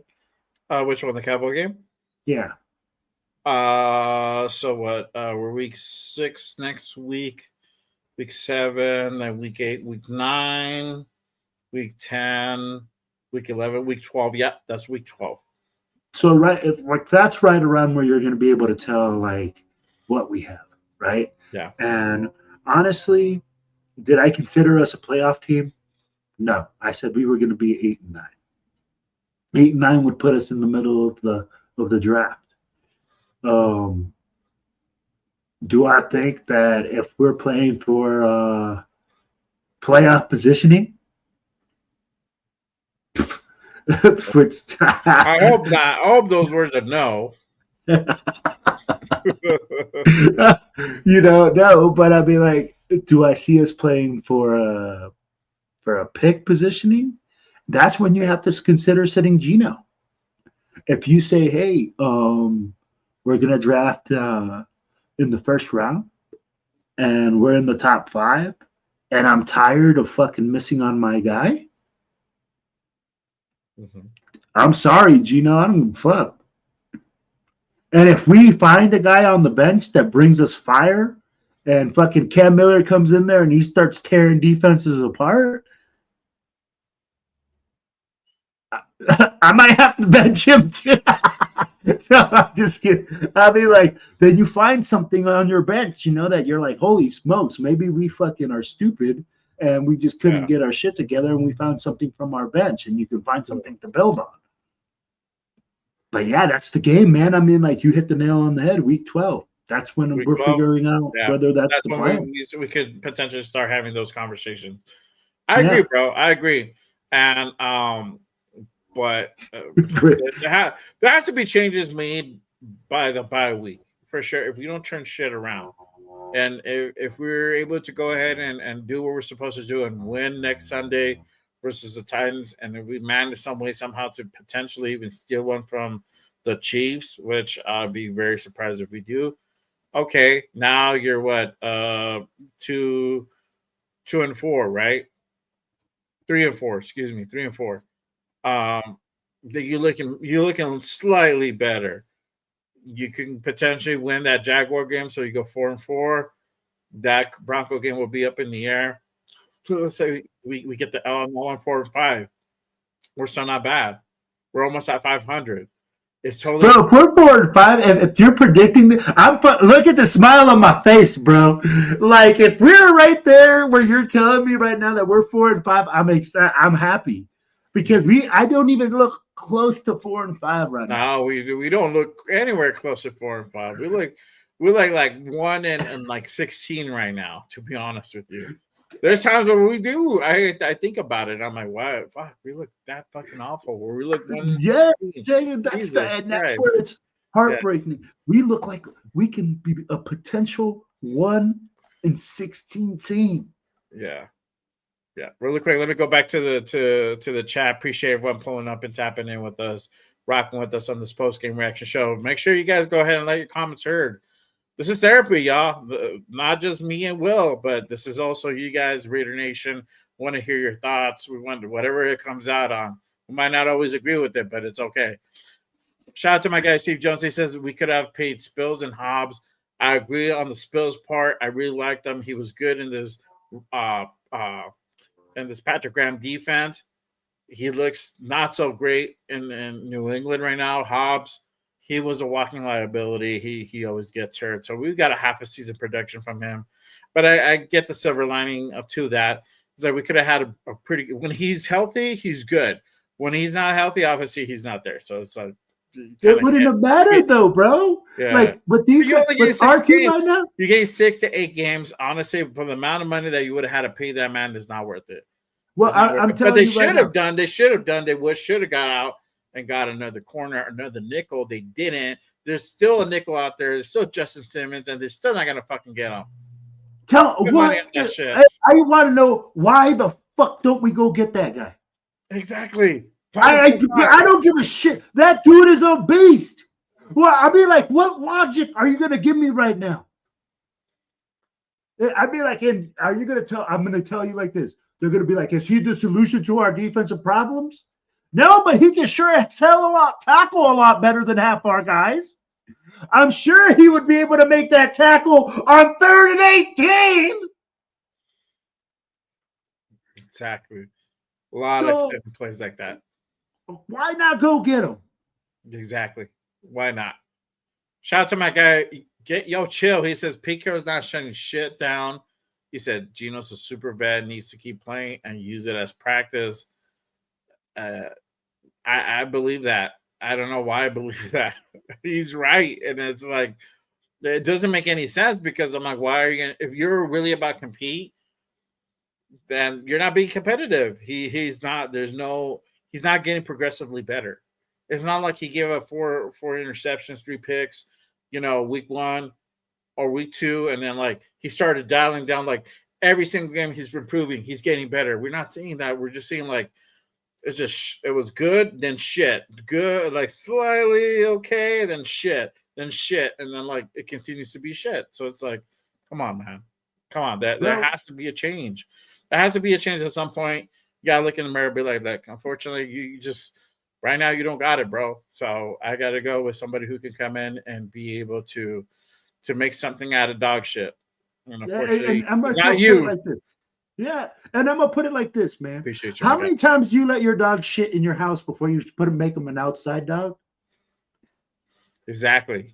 That many times, bro. It should be once. My dog shits outside. Yeah, my dog, bro. Piss outside, but Yeah, my dog knows. Like, yo, you fuck up, you're gonna go outside. You're gonna be living out there. But these coaches are going back to the same thing. Like I keep saying, like I keep going back to the Raiders. I'm not paying $500. Exactly. Who the fuck is I love you for watching practice. Come on, bro. Practice looks better than this. Like we keep saying, I've been to a 3rd grade football field that looks better. We look bad. I be like, again, we go back to the simple basics. We can't tackle. Jordan Meredith not knowing where the clock's at. Yeah. Our offensive line not knowing who to block. Our simple guys going through the reads and going, hey, that guy is not open. Don't throw him the ball. Exactly. Simple shit. Yeah. That's the frustrating part, man. My heart of hearts tell me that they just will never understand the zone blocking type scheme, and not with this current roster. If you bring in some different type of talent, maybe you'll go ahead and get that down. But currently, it's just not looking good, and I would really think about changing that during the bye week. I really would. So Jay, let me ask you this: go back to something because I'm gonna tell you this. Remember when Getty got fired and then Philbin really took over that part and we saw an improvement on the offensive line because he changed the scheme up. They went away from zone blocking. They went up more man. And it might be that situation is like, okay, you got to get Philbin kind of like more involved in the situation. Like, okay, this isn't working, bro. We've been trying it for the last 5 weeks, 6 weeks, whatever it is. It's just not working. So we got to change shit up. We're going to go and try to do this and see if this works. Let's see how this runs, right?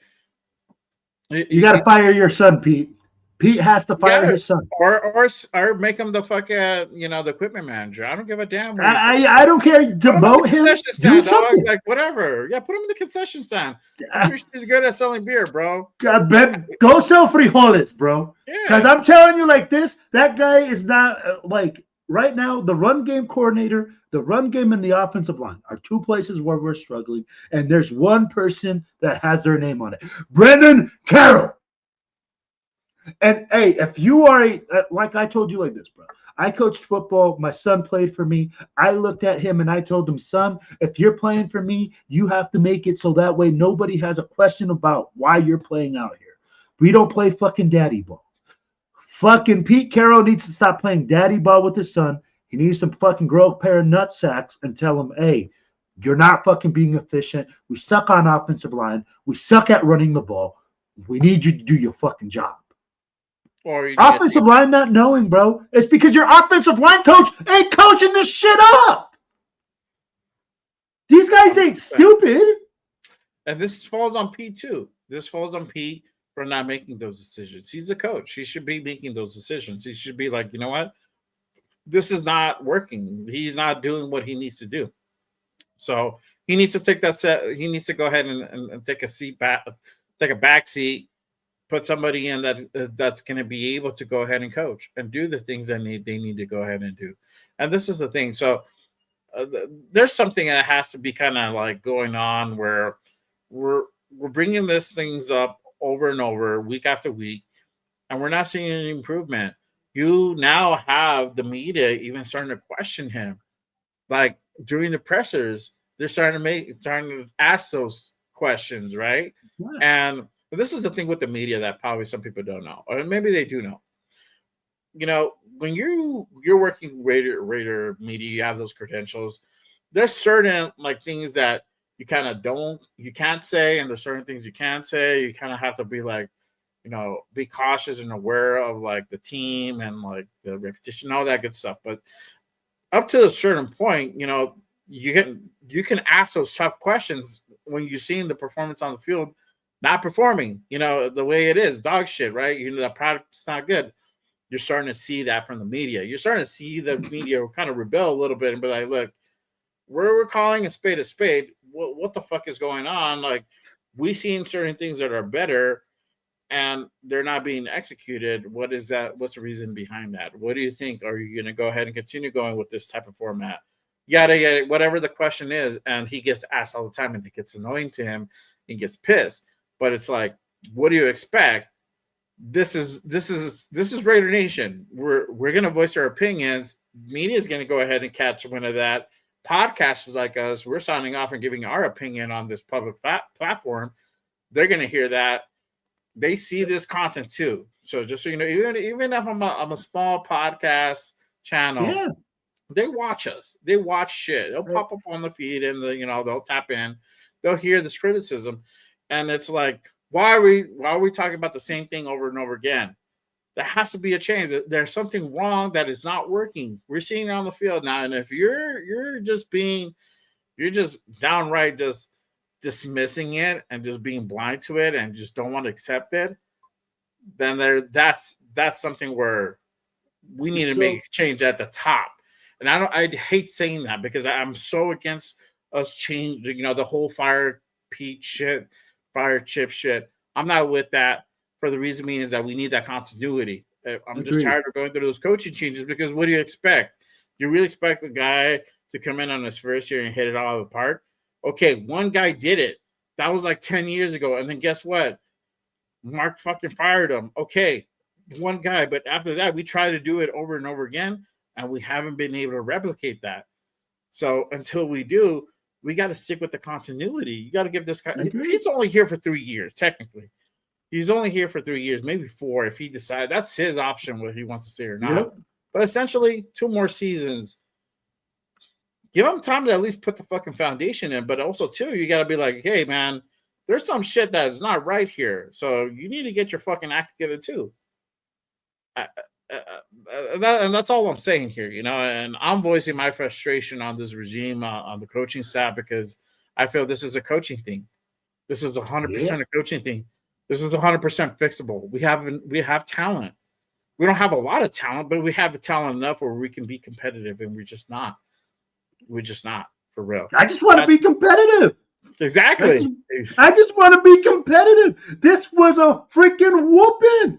I mean, like, we got taken to the spank shake. We look unprepared. Yeah, exactly. We do look unprepared. So you said it, Jay. Why did it take 3 weeks of podcasters, people pounding their chest, saying, why is JPJ not a starter? Why is this whole JPJ and Alex Kappa situation not handled yet? Why is Pete Carroll coming out and saying, oh, we're still in a competitive mode for right guard? But every other position is locked in. Yes. Why are we still having those conversations where JPJ's job is on?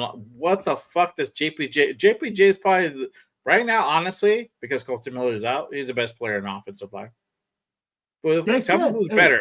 Meredith? Really? Okay.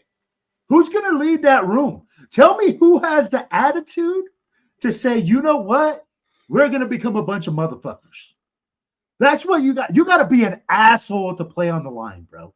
You got to like to move people. You just got to be a nasty dude. And guess what? The nastiest guy we got is JPJ. Yeah. Everybody else plays like a bunch of soft pussy ass bears, like single ply toilet, like the guy from Charmin. Those guys are terrible, bro. We got a bunch of dancing bears. Yeah. We need maulers. Yeah. I'm like, I don't need the bears from the circus. We look like we're in the fucking circus, bro. We need road graders. Yeah. Yeah. Shout out to my guy Cadillac Chase. He says it's embarrassing to be a Raiders fan, but I don't hide it. I'm not like Dallas fans. Facts, bro. We still rocking that fucking silver and black. We're still rocking our Raider colors, even if we lose, man. It was 4-13 last year. I'm still rocking my Raider shit. I don't give a fuck. It's funny. Like it's funny, bro. I was on a work Zoom call, and we just casual, and they're like, "Hey Jay, it's funny that every Zoom call I see you still rocking your Raider hat." Like, yeah, bro. I'm like, fuck yeah, I always will, bro. You know what I mean? Like, it doesn't matter. Like if I could rock a hat, I'm rocking my hat. I'm rocking my colors. I'm wearing a Raider shirt. I don't care if I have to go to the grocery store. I'm wearing my Raider shit. That is that type. Shout out to my guy Raider Nation 510. Fire Mark. He's better at being an owner of the WNBA. Look, this is a thing. I don't agree with it. This isn't on ownership. This is on ownership because Mark went out and did the right thing. He brought in Tom. He brought in a small group to take a part of the ownership and start doing things on a more type corporate level, right? So they went out and got John Spytek, Pete Carroll, Chip Kelly, right? On paper, we should be better than 1-4. On paper, on paper, Gino should be better, but he's not. We're seeing this dog shit currently. So this is not on Mark. Mark is trying to do the right thing. Yes, he's better at a WNBA, but guess what? Guess what the fuck Mark did? The same shit he did here. He let other people run that fucking organization. This was inherited to him.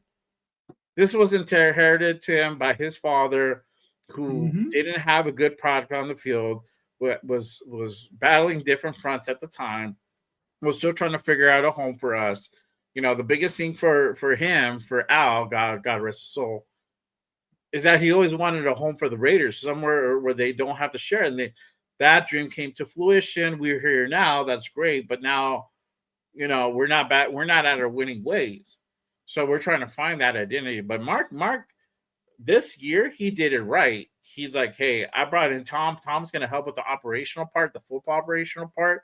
He's going to be part of those decisions, even though Tom is like, I wasn't really involved with that, whatever. But, we all know behind the scenes, bro, you ran into that motherfucker. He's giving his input on hires, on acquisitions, on trade. He has his hand in the fucking cookie jar. We know that. Let's keep it a beat. We know that. Yeah. So he's doing things the right way. This is not on Mark. I'm not a big fan of Mark, but I don't hate Mark either. I'm just like whatever about Mark. But he's doing things the right way, for sure. Yeah. Shout out to my guy Natural Beauty. He's like AP is like Carroll. Yep, for sure. Cadillac Chase says we need an offensive line help and a Derwin James type in the secondary. 100%, bro. 100%. Shout out to our guy Arnie in the building. Salute. He thinks you're gravy, bro. No. You look a little bit like gravy. Oh, do I? I think coaches all got the same look, bro. We all got the beard and like. There you go. See? Yeah. I gotta put the names up. There you go. He has a question. He says, where did you rank our team compared to the last 4 years commitment to mediocrity? I ranked it initially way better, but now as the weeks have progressed, it's looking like it looks like last year to me, to be honest with you. I'm not gonna go that. I think Arnie, honestly, what I see is we're way better than the teams that were with AP, and I think we're way better than the teams with McDaniels. Just feelings in the game. And this is why I'm so disappointed about this game. I didn't expect to win. I expected to be more competitive. And in the past couple seasons, I told you, bro, like there was games sometimes at halftime, people were packing their shit and just like, oh, we're calling it a wrap. We'll see you next week. Yeah. This year, there's been 2 games like that. The Commanders game and this game, and then we played a tight game against the Bears, and we played I was there at Boston. So do I feel like they're better than the last? Yeah. But I mean, like, to say that this is what we're looking for a commitment to excellence, fuck no. No, that's been. Yeah. Yeah, it's not gravy. Sarah says I've never been embarrassed for long. The shield can't withstand anything. That's facts, bro. Well, by next Friday we'll have a different fucking tune. We'll have a different tune. Gio says, are you blaming Gino's forcing or blaming coaching for Gino's? No, that's a mix. That's both. That's both. Well, I'm not blaming him. I'm not blaming the coaching for that, but I'm blaming the coaching for not being able to fix that. Why is he at 9 interceptions currently, bro? It's not 14. It's actually 9. So why are we at that point? Like this should have been fixed like 2 weeks ago, bro. And let's be real. Why are we still talking about this? It's a two-way street, Gio. It's a two-way street. We can't say that. Oh, this is not on Gino. Who's throwing the football? Yeah, he's making the decision. I'm not. Hey, Jay ain't calling down like the old school Al Davis and going like, "Hey, throw the ball deep. Make sure throw it deep to this guy. Click. Yeah. And then the next play it happens. Nah, the play calling. Run goes to post. There you go. Run goes to post. Yeah, I'm like, no. That's coming from the coaching. Yeah. And the players making the decision based on what he's being taught by the coaching. So it's a two-way street. We ask. Shout out to Arnie again with another question. He said, do you see every silver lines to this game today? No, bro. Okay. If I have to give you a silver lining, bro, I guess Genty just continue to do what Genty does, bro. Mm-hmm. That's it. And that's all the silver lining I can give you. None of this game was a silver lining. It wasn't, to be honest with you. Can you tell me a silver lining, bro? I would love to hear that part. But to be honest with you, Genty would probably be the only thing. And I'm not trying to be a dick. I'm just trying to ask, like, if you see a silver lining, let us know, because maybe I'm missing something that I'm not seeing. But Carlson can punt. Carlson can punt. I mean, there's Carlson can't kick a field goal, but sometimes, he can punt the shit out of the fucking football. Maybe that's maybe that's the change that they're gonna make. Yeah. My guy Bueno says they got intercepted in the end zone. The guy that picked them up fumbled, and the times. Oh, okay, they're talking about the fucking game over there. Okay. Etc. says we can't blame Pete. You don't claim 25 years of incompetence in 5 games. That's facts, bro. Facts. But here's the thing: we're not saying, "Hey, clean up those 5 years of incompetence." He's not cleaning up those 5 years of incompetence. He's on a fresh start. He's doing his thing. We're not saying, hey, this guy made the decision 5 games ago incorrectly. Mm-hmm. We've been questioning things that have been happening under his regime. Decisions that were being made, play calls that are being made, transactions, starters, things that didn't make any sense, that should have been just done. That's what we're questioning. We're not saying, hey, Pete, come and fix 5 years of incompetence and saying, but man, we're saying we should have been competitive in this game. If you're telling me that 40-6 is a competitive game and that's where Pete Carroll and the Raiders should be at, and Jordan Meredith not knowing where the play clock's at, and guys not knowing basic shit, basic tackling. Yeah. Like they don't know their blocking assignments. They don't know where they're supposed to come from. So that's the difficult thing. Yeah. Shout out to my guy Arnie again. He says, if the Titans beat us next week, are we worst team in the NFL? Yes. No, Yes. because the Yes. Jets are worse. The Jets are worse, but we're right there next to the Jets, dog. No, They're 0-5, bro.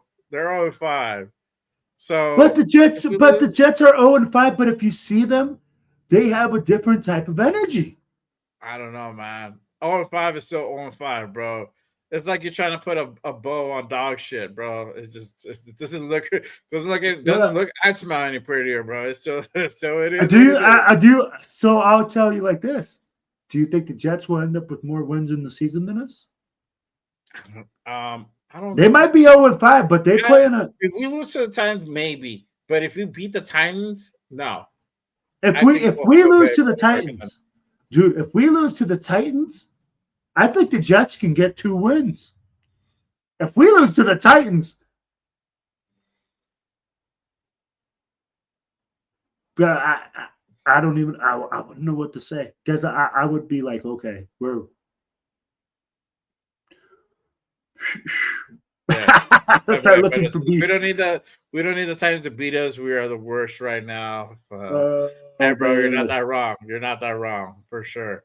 Shout out to my guy Greg. He says Raiders need to be spenders and go all out next season with the draft to compete. Stop sitting on cap space 100%. That is a year you fucking go out and you fucking tear it up in the draft. You tear it up in free agency and get the pieces you fucking need to get. No more of this fucking. We're gonna try to get them the most for our dollar. You gotta spend. You gotta spend what you gotta spend. That's it.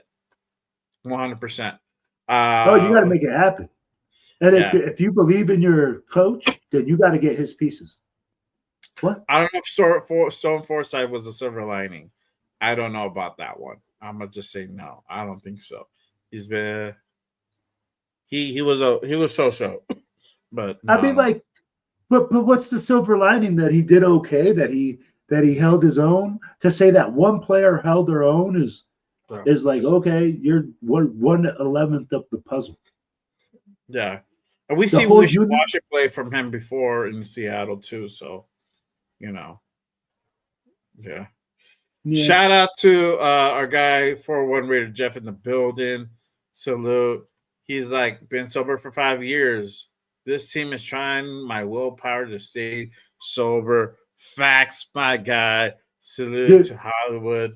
Raider Jeff in I the love building. that dude, man. I Hey, bro, called I'm him. not sober. Fuck that. I'm medicated right now, bro. This is the only way it keeps my sanity together, dog. I'm not even gonna lie.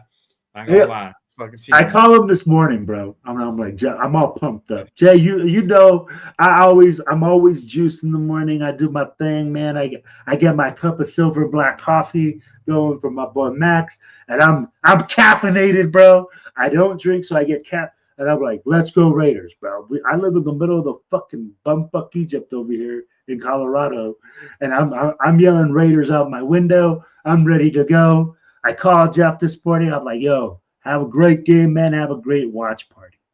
Mm-hmm. Bro, if you're depressed sitting at home, at least, bro, I was in a group because watching this game. Yeah, you have people to help you out and like pat you on the back and say hey, it's gonna be okay. I have wifey, which is she kind of does the same, but well, you just need that little extra to kind of like get you over the hump, bro, because it's a struggle. It's a Yeah, struggle for sure. exactly, bro. Yeah, yeah, Yes. yeah. Yeah, see, British defenses, hell yes, heavily medicated. One bro. That fourth quarter, I was heavily fucking medicated. Let me just tell you, dog. I was like, woo, damn, okay. This is. I know it looks bad, but I don't know for whatever reason, I'm not mad. I'm not mad right now. He was Man. like, eyes are Chinese. He's like, ah! He's like, Oh everything yeah, looks man. good. Everything look good, bro. Everything look good for sure. Oh man, but hey, salute to everyone in the building. We got over 70 in the building rocking with us on this post-game reaction show. If you guys haven't done so already, make sure you guys hit that subscribe button on both channels. What are you waiting for? Hit that subscribe, y'all. We good people. We bring fucking good content. God damn it. Tap in. Check us out. Let's You might have a laugh or two. go. You might have a laugh or two. You might have some fun. Oh, Just letting y'all know, we run this shit every single week. I got Raiders Unfiltered tapping in on Mondays. Hold on. I got a special guest. I'm gonna stop my thing. Hold on. Let me get him. We get situated.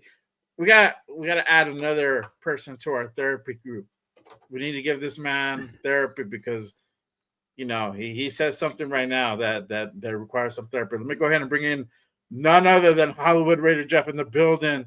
Salute, brother. salute. What's up, my brother? What the fuck was that today? Oh, yeah. My God. I don't even know where to start. I mean, we were bad on all aspects. No matter where you look, there wasn't a bright spot to be held in any of this shit. No, Really. not. I absolutely nothing. The defense looked like shit. Offense looked horrible. Genty did what he could. Gino, good God, man. Doesn't he wear glasses? The dude needs glasses or something. I don't know what the fuck he's looking at when he throws the ball. I mean, simple issue like don't throw into coverage, double coverage at that. He's still throwing into double coverage. Thornton's not going to outmuscle anybody for that ball. He's going to lose that one every goddamn time. Now, Preach, Jeff. Preach. Wait, Jay, I've never been you just so. let him roll. Last week was bad. Yeah. Last week was bad. Jeff is right now. Last week was bad, but we only lost by 1 point. We kind of were. We still had a shot. This, good God, we didn't stand a chance from the kickoff on this. This was brutal. This was so bad on every aspects of coaching and playing and play calling. I don't know what. You know what? On our show yesterday, we talked about how should we start this game, and I said just go deep right away, and we did that. He threw it. He threw it to Genty on a little bit of down the sideline, and he turned it into something big. But then we started falling flat again. It's like take advantage of this. I got so many different thoughts on this. I just don't know where to start with everything. Well, it's just so bad. This was. Oh, so Jeff fell off the thing. So, Jay, are you on here? All right. Well, guys, sorry. We just had Jeff fall off the chat. He was talking about how catastrophic of a defeat it was today. Hey, there we go. There's Jeff. I hit the back button. I hit the back button on my phone by accident. No, but I'll be like, I forgot to press something. I was like, oh shit. Hey, so no, it wasn't you. It was totally me.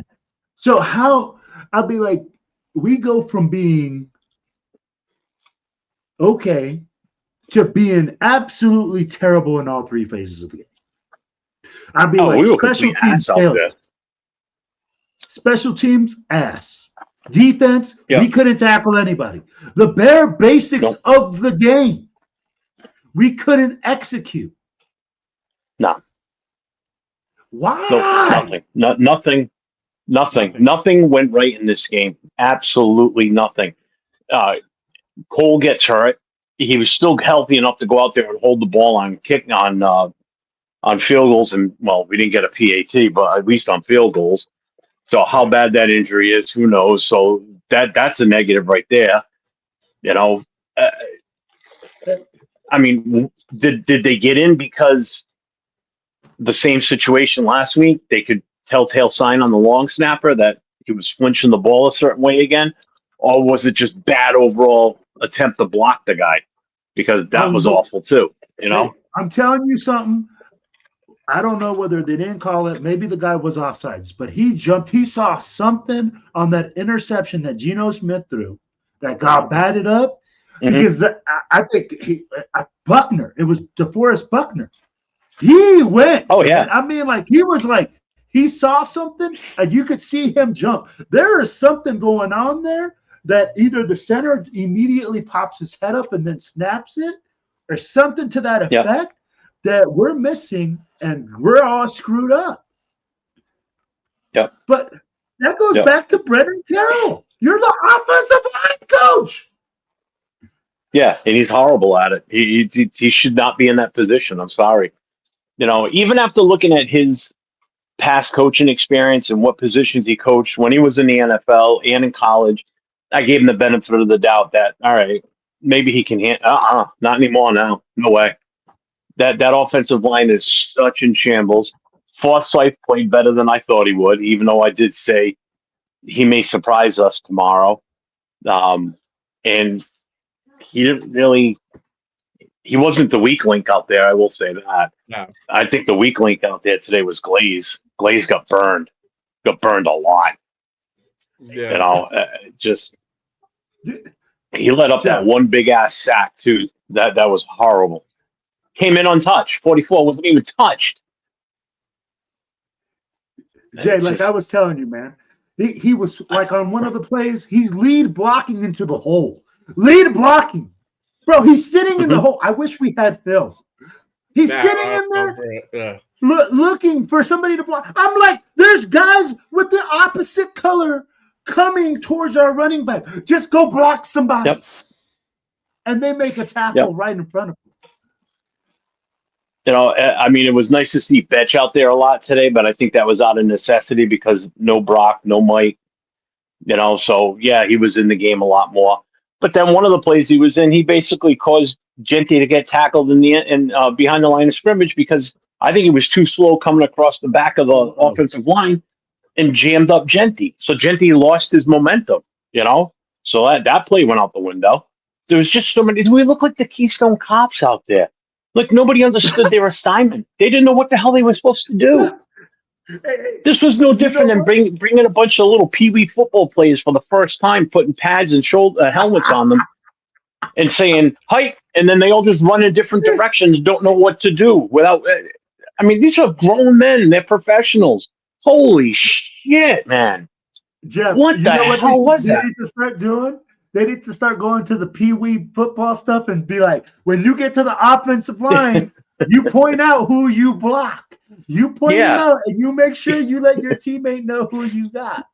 That's get up to the line and look. Get up to the line and look at Buckner and go, "I got him." But no, you got to make sure you get him. You can say you're going to block that guy, but I'll make sure you do it too. Jesus Christ! Like I was telling Jay, man, it was embarrassing when we have to call a timeout. I know. Yep. For Meredith to know where the play clock was at. Oh, shit. Time out. My center doesn't know where the play clock is at. Titans have the same record as the Raiders now. They did beat the Cardinals. Yep, they beat the Cardinals. 22-21. Damn. This game next week, I don't know.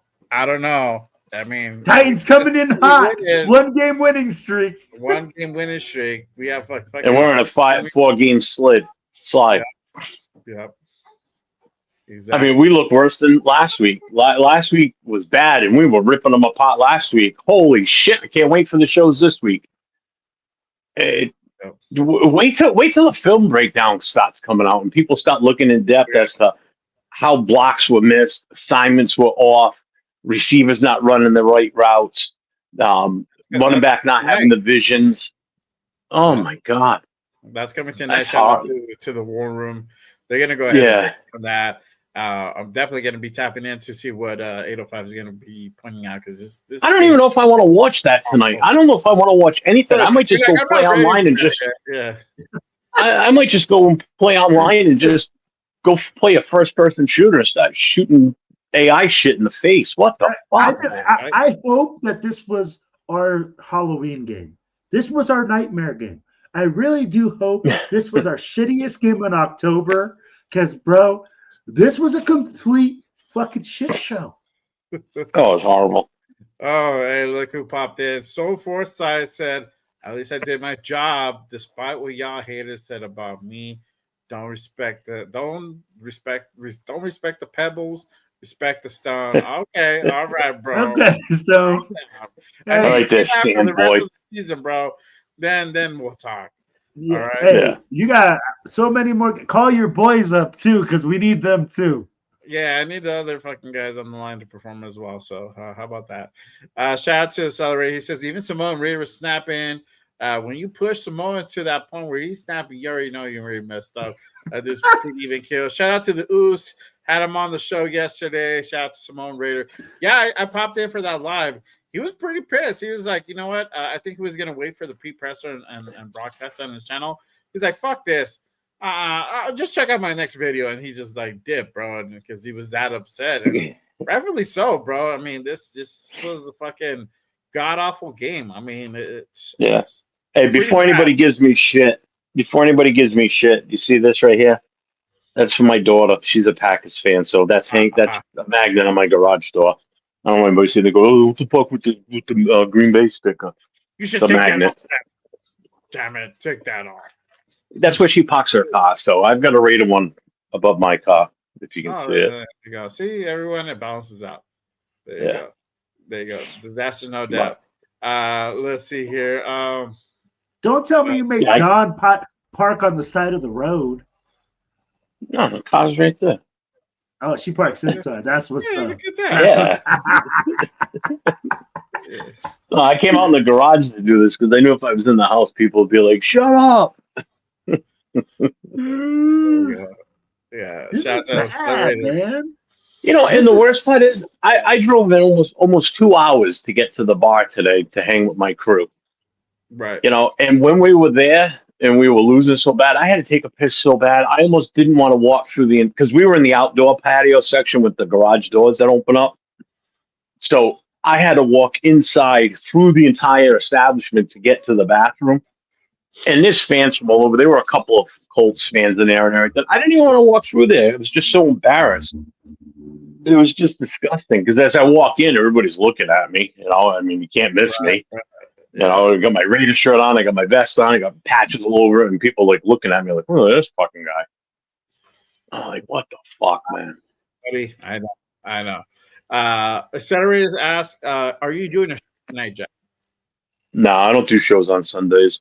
I only popped in here because I felt bad. I didn't come in last week when Jay was on, but I'm pissed on this one more than last week. There you go. Yeah, this one was like more and shit. I was like, "Come in, man! Like, might as well just like vent and talk shit, and you'll feel better."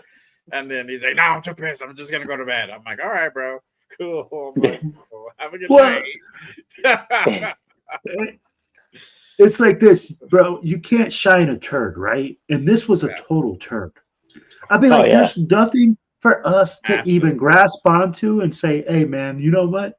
There's hope." No, you can polish a turd, but it's still a turd, regardless whether you polish it or not. It's still a fucking turd.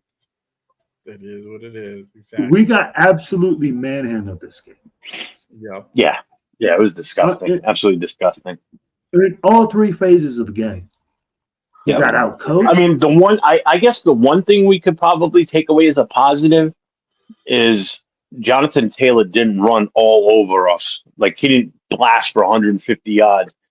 And that's mainly because, again, just like last week, we turned the ball over with a short field for them. You know, they didn't have to go long ass drives and chew up the clock. They didn't need to. He still hit us with 3 touchdowns, but they didn't need to because guess what? They were converting on 3rd and 18. We were playing some soft ass defense, making Daddy Dimes look like fucking Joe Montana. Yeah, and shit, even Amir Abdullah got a touchdown on us. That former guy, you know, he just activated 2 days ago. He's been active for 2 days and scores a touchdown against us. That's terrible. Caesar says, "But you guys keep supporting, so why should the Raiders change, bro? You know." Just because you keep supporting doesn't mean you don't want them to win. Yeah, exactly. Who said that?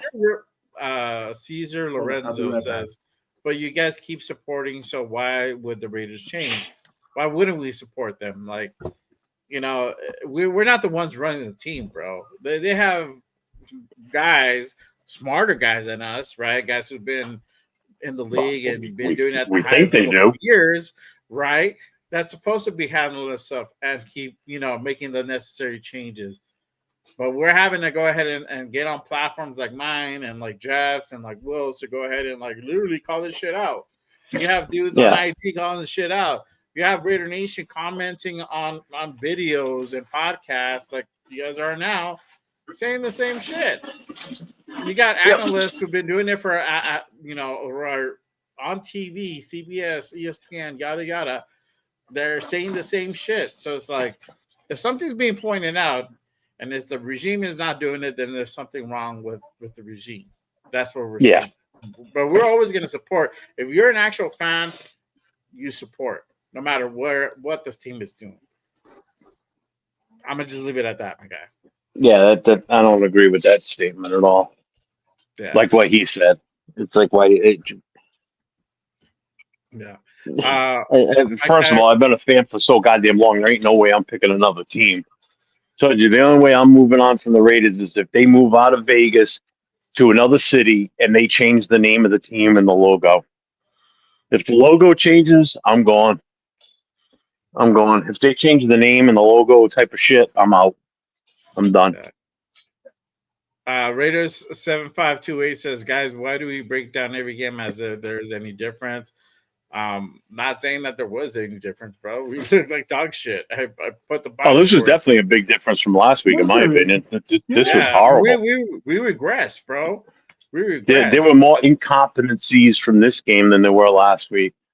Last week, it was a couple of different plays could have gone a different way. Like, just take away one of those interceptions. The drive keeps going. We end up getting a touchdown. We win that game. This here, we had no shot of winning this game almost from the start. 100%. This is exactly why we do it. I'm a shout out, but I'm not gonna post this super from Danny Dimes. He says I look like Joe fucking Montana out there. Hey, bro, you did. That's cool, bro. But I appreciate the $2 special. I'm not gonna highlight that one. I appreciate it, but fuck you, Danny Dimes. We appreciate it, but fuck you for tearing our ass up. Yeah, you tore our ass up. Just take your dove and go home. Leave us alone. Yeah. Just kidding. No, it's all good. Appreciate you, my guy. With the $2 special. There you go. See, I acknowledge you. Fucking believable.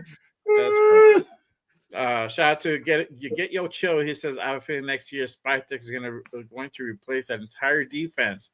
Most guys are on practice squad deals. Where's our cap going to besides Max? It might be it. There might be just a couple key pieces that if they're not on contract, they might stick around. So, yeah. Tanya, as of right now, there's a guy on this roster that's played himself out of getting an extension or a future signing again. Is Kuntz. I don't think Kuntz is worth it. It's not worth what we're paying him for this 1 year prove it deal because he ain't proven anything. I'm sorry. That ain't the solution, bro. I mean, like at the no, it's not. But I'm just saying, it's like these guys aren't. Everything up. No, but again, you expected him to produce, and he's just not even producing. You got more effort from Butler and Booker in the middle. Max is understandable besides the point. You're getting more production out of the two guys in the middle than anything. Butler's making his money. He's earning it. Booker coming in when we got him for the draft, for the trade. That was a score. But you can't gut the whole defense, right? Like, you have to, keep key pieces. And that's where we got to look at it and say, hey, man, there are some key pieces that are trying. Yeah, but do you consider Kuntz a key piece now? I consider Booker. Oh yeah, I get that. No, Booker and Butler are fine. Butler we re-signed already anyway. Kuntz hasn't done anything yet. He's been I don't think Kuntz has done shit. One decent game. No, that's what I'm saying. Kuntz hasn't earned his right to get an extension. Absolutely not. No. His 1 year prove-it deal is done as far as I'm concerned. Yeah, if he doesn't do anything impactful the rest of the season, that's really how it's going to go ahead and kind of chop up anyway. So, well, with five games, with 5 games, 4 games, right? With 5 games in, we're 1-4. With 5 games in, and I haven't seen anything. So a quarter of the season's gone already. Exactly. So doesn't have much time left. Yeah. Greg says, what QB do you want in the draft? Looking more likely to get one next year. Oh my gosh. Wow, we're throwing that QB. I agree. We should go for a QB every year until we get it fucking right. I don't know, man. It just depends where we're ranked. Honestly, it just depends where we're in. I can't really say at this point. There's. I thought Archie Manning might possibly come out, but I don't think so. Oh. Mannings don't really come out. No, don't tell me Archie Manning. Don't tell me that guy. Nah. No. Though I don't think he's coming out though. So it might be Even if he is, he's not the answer. I'm sorry. Drafting a quarterback's not going to fix our problems. You do realize that, right? Agreed. The problems are more than just a quarterback. It is going to solve part of the problem, Jeff. Jeff? Yeah, but without the line to protect him, no matter who we put back there is going to be horrible. Gino is not the deal. We know Gino's he's not going to be it. Not now. Now we don't. He's not going to be it. He's not going to be here next year. It has nothing to do with the quarterback. Kenny Pickett's not going to be here next year, but it is also have to do. I mean, come on. If Gino wasn't throwing 9 interceptions for the fucking season, let's say he had a quarter of that. Let's say he had a 4. I don't think we'd be having this type of conversation. I agree 100%. Before you popped in, I'm like, we didn't address the offensive line during the offseason. No, and that's the big deal right there. That's 100%. Yeah, 100% the biggest issue is that O-line.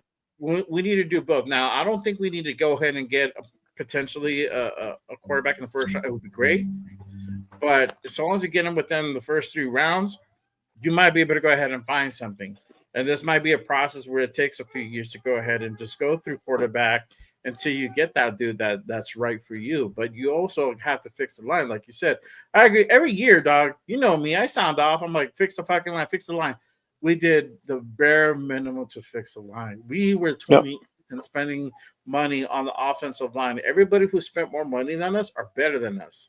This is just facts. I don't have the statistics, so I can't put it up for you guys, but it makes sense. If we're ranked 28th on how much we spent on the offensive line, the way that product is showing out on the field right now. Yeah. I'm just in drafting, I'm telling you, this is where it's showing that we made a big mistake by drafting Gentry. We should have addressed the old line first, plain and simple. Which is what I was clamoring for before the draft. When we were doing the mock drafts and talking about what we should do, I was always a big proponent of getting O-line. We got to go O-line. And we're proving our point right now that we fucked up and didn't go O-line because we're not getting the lanes open for Gentry to run, right? He's forced to have to make his own lanes or his own moves. He's only good when we get him outside the tackles. Inside the tackles, he can't do shit half the time. Quarterback's not getting protected. Are the interceptions the offensive line's problem? No, but the sacks are. The disruption in the backfield is, where he's handing the ball off to Gentry and there's already a tackle or a defensive end in his face already. That's not good. This is just. I'm not looking forward to the rest of the season because we don't have some easy games coming up. Even next week's game against the Titans could be a question mark now. Yeah, now it's a question mark because they went out and literally beat, the Cardinals by 1 point, so it's crazy. Shout out to Jason Downs. He says, I really feel we should pay Max respect and let him seek a trade. I don't agree with that at all. We just paid Max. And he doesn't want to get traded. I know what you're saying. I know you're on the Jeff boat. That's cool, bro, but no. He's not going to go anywhere anytime soon. He's not. He just got paid. Do you honestly think he wants to be here, knowing that no one else on the team is putting the heart into it and the effort like he is? He still wants to be here. He got paid, bro. He got paid. He wants to be here. He said it multiple times. It's sometimes a fan base, they want to hear what they want to hear, even though this man comes out and says, I don't want to go anywhere else. I bleed silver and black. What happens? What happens? Let me ask you. What happens? God. Do you feel as bad as the Ravens do right now that just took an ass whooping from the Texans 44-10? No, because a lot of that was their injuries they had. They got devastated with injuries last week. Yeah. They got shellacked with injuries. They had a lot of guys out. We have injuries. We don't have Brock, we don't have Mike, and we didn't have Stokes, and I get it, but we still had a pretty decent team out there. So I feel we were able to go ahead and put up a better thing than we did. 2 field goals, really? 40 points given up. But just getting back to the Baltimore thing, that just goes to show you how much Lamar means to that team. With him not playing, that team's one-dimensional, and they basically shut down Henry, and that's what it comes down to. They So you're just saying draft addressed a it, shutting quarterback. him. Huh? So you're saying draft a quarterback. Who is? You are. I'm not You're saying draft a saying quarterback. you're saying that Lamar. I'm just fucking with you, Jeff. No, I was just saying. I'm just saying with the way the Lamar, Ravens is bro. set up. Yeah, but what I'm saying is with the way the Ravens is set up, because he's such a dual threat to pull it in and run. Losing him changes their whole format for their offensive play calling. Because at that point, the only true weapon they have is Henry. So that changed that whole dynamic of that team. They couldn't get out of their own way. You would think it would be easy, just have whoever the backup is, just keep handing the ball to Henry. Well, guess what? They were ready for him. But in our case, it's different. We're just bad on multiple levels on that offense. Not just the line. The quarterback play is inept. He can't get the ball to where it needs to be. He's projecting his read, his progressions, so they Yeah. know where the ball's going. They can see it as clear as day. Genty can't run anything inside the tackles because our line can't block worth the shit. Once he gets it outside, it's a different story. But how often can we do that? Mostert was a nice change of pace, but he wasn't effective today as he was last week. So again, Bowers was out, Big Mike was out. That changes the dynamic up front too. You two tight ends. Now you're forced to play Ogo, whatever his name is, Ian. Alberto. Yeah, and Besh was in a lot today too. Besh had 2 catches today, which is what he's had combined for the entire season. And one day he matched his season total. Yeah. But he's still trying to force the ball to Jacoby and to Thornton. And he's trying to force it to Thornton when he's doubled up. And like I said earlier, he's not going to outmuscle anybody for the ball. He's going to lose those 50-50 balls all day long. He's Well, going he's to not lose even those. going up for those 50-50 balls. He's letting that fit. That's what Will earlier. He's letting it try to fall like on his lap instead of going up in the air and try to like get that ball. Like that throw ball that Gino threw right before he got hit. That should have been Thornton like jumping up and trying to go ahead and just create elevation and create separation for him to have a better shot to catch the ball. But even if he would have catched it, like I'd be like, okay, well, it's fucking Dante. Like, he's not. His hands have been in question since the offseason, and we're starting to see it. But then why put him in that position? Exactly. Then why throw him the ball there? Exactly. If you have And that's questions Gino. about it, and that's where I'm like, hey, I get having confidence in your guy, and That's I get Gino giving him the nod because Chip puts his ass out there a lot. Still, we just starting to see more Besh. Great, I'm glad, but it should be the other way around because they got drafted for a certain reason in that respect. Because we know that there was issues with Dante's hands, with his route running, with him trying to create separation because of his route running. We knew Besh is a better, route runner, and he has better hands. He almost had a 0 drop rate. Why are you not utilizing him as he should be? It's just misutilization of certain players, like Genty was the first 3 games, and then finally they got it like the light bulb went off after everybody told him like, bro, he needs more carries. Like, why are not utilizing him? And this started to happen, and then Genty's starting to find success. I think it's going to be the same thing with Besh. It's like he's starting to utilize him more. Okay, cool. The light bulb has gone off. Like this dude can convert for you. He's a solid, dependable guy. Put him out there to go ahead and make those contested catches. Like he's not a short guy. He's over 6 feet tall. I think he's like 6'1", 6'2". Yeah, he's just shorter than Besh. Thornton. Yeah. Well, he's out there.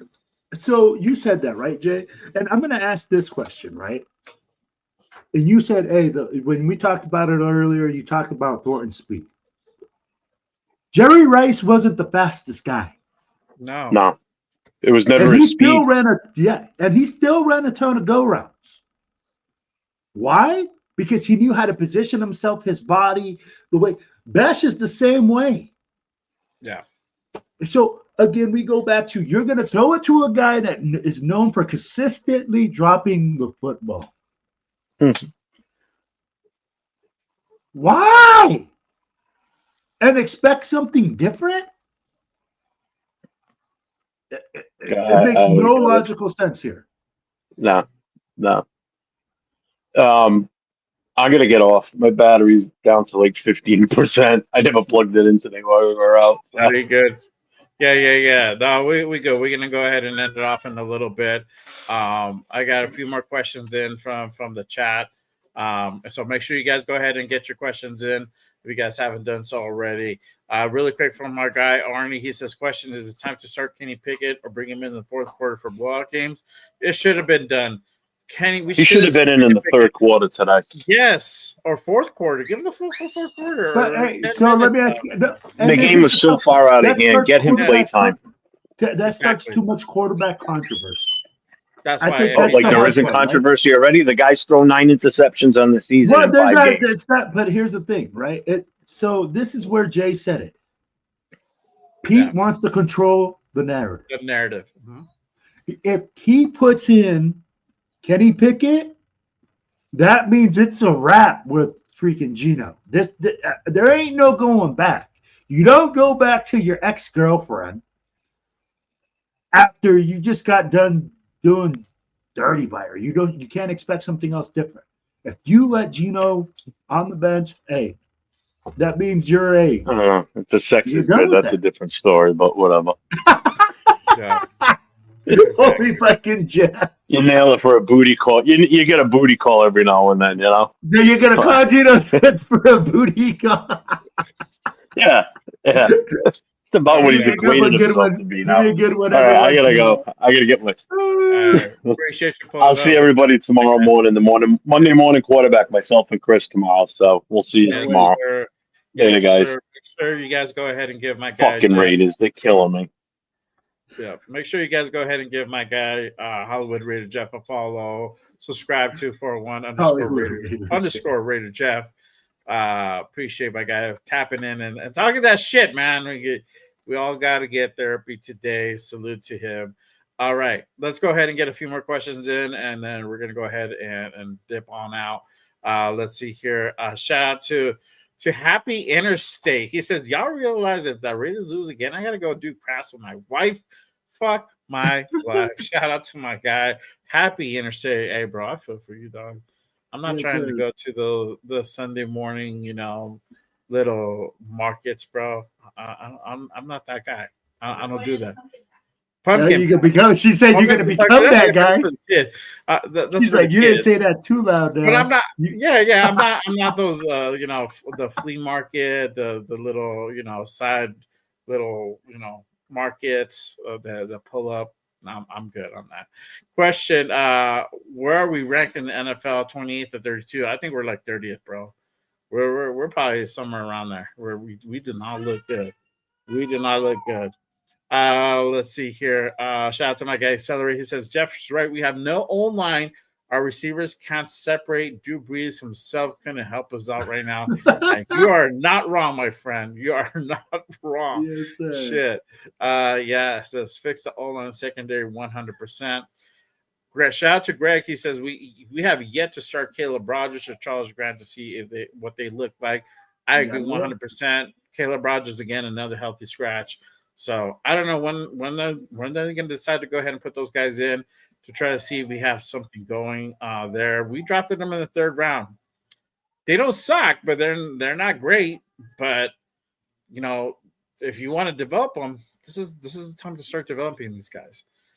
Put them in, especially for those garbage time. Why not? Fuck it. Arnie says, please trade Myers for a 3rd round pick. Let Besh and Thornton get more snaps. I do not agree with that, my guy. He is a really, really solid tight end. And, honestly, he kind of builds out, I think, was that Charger game.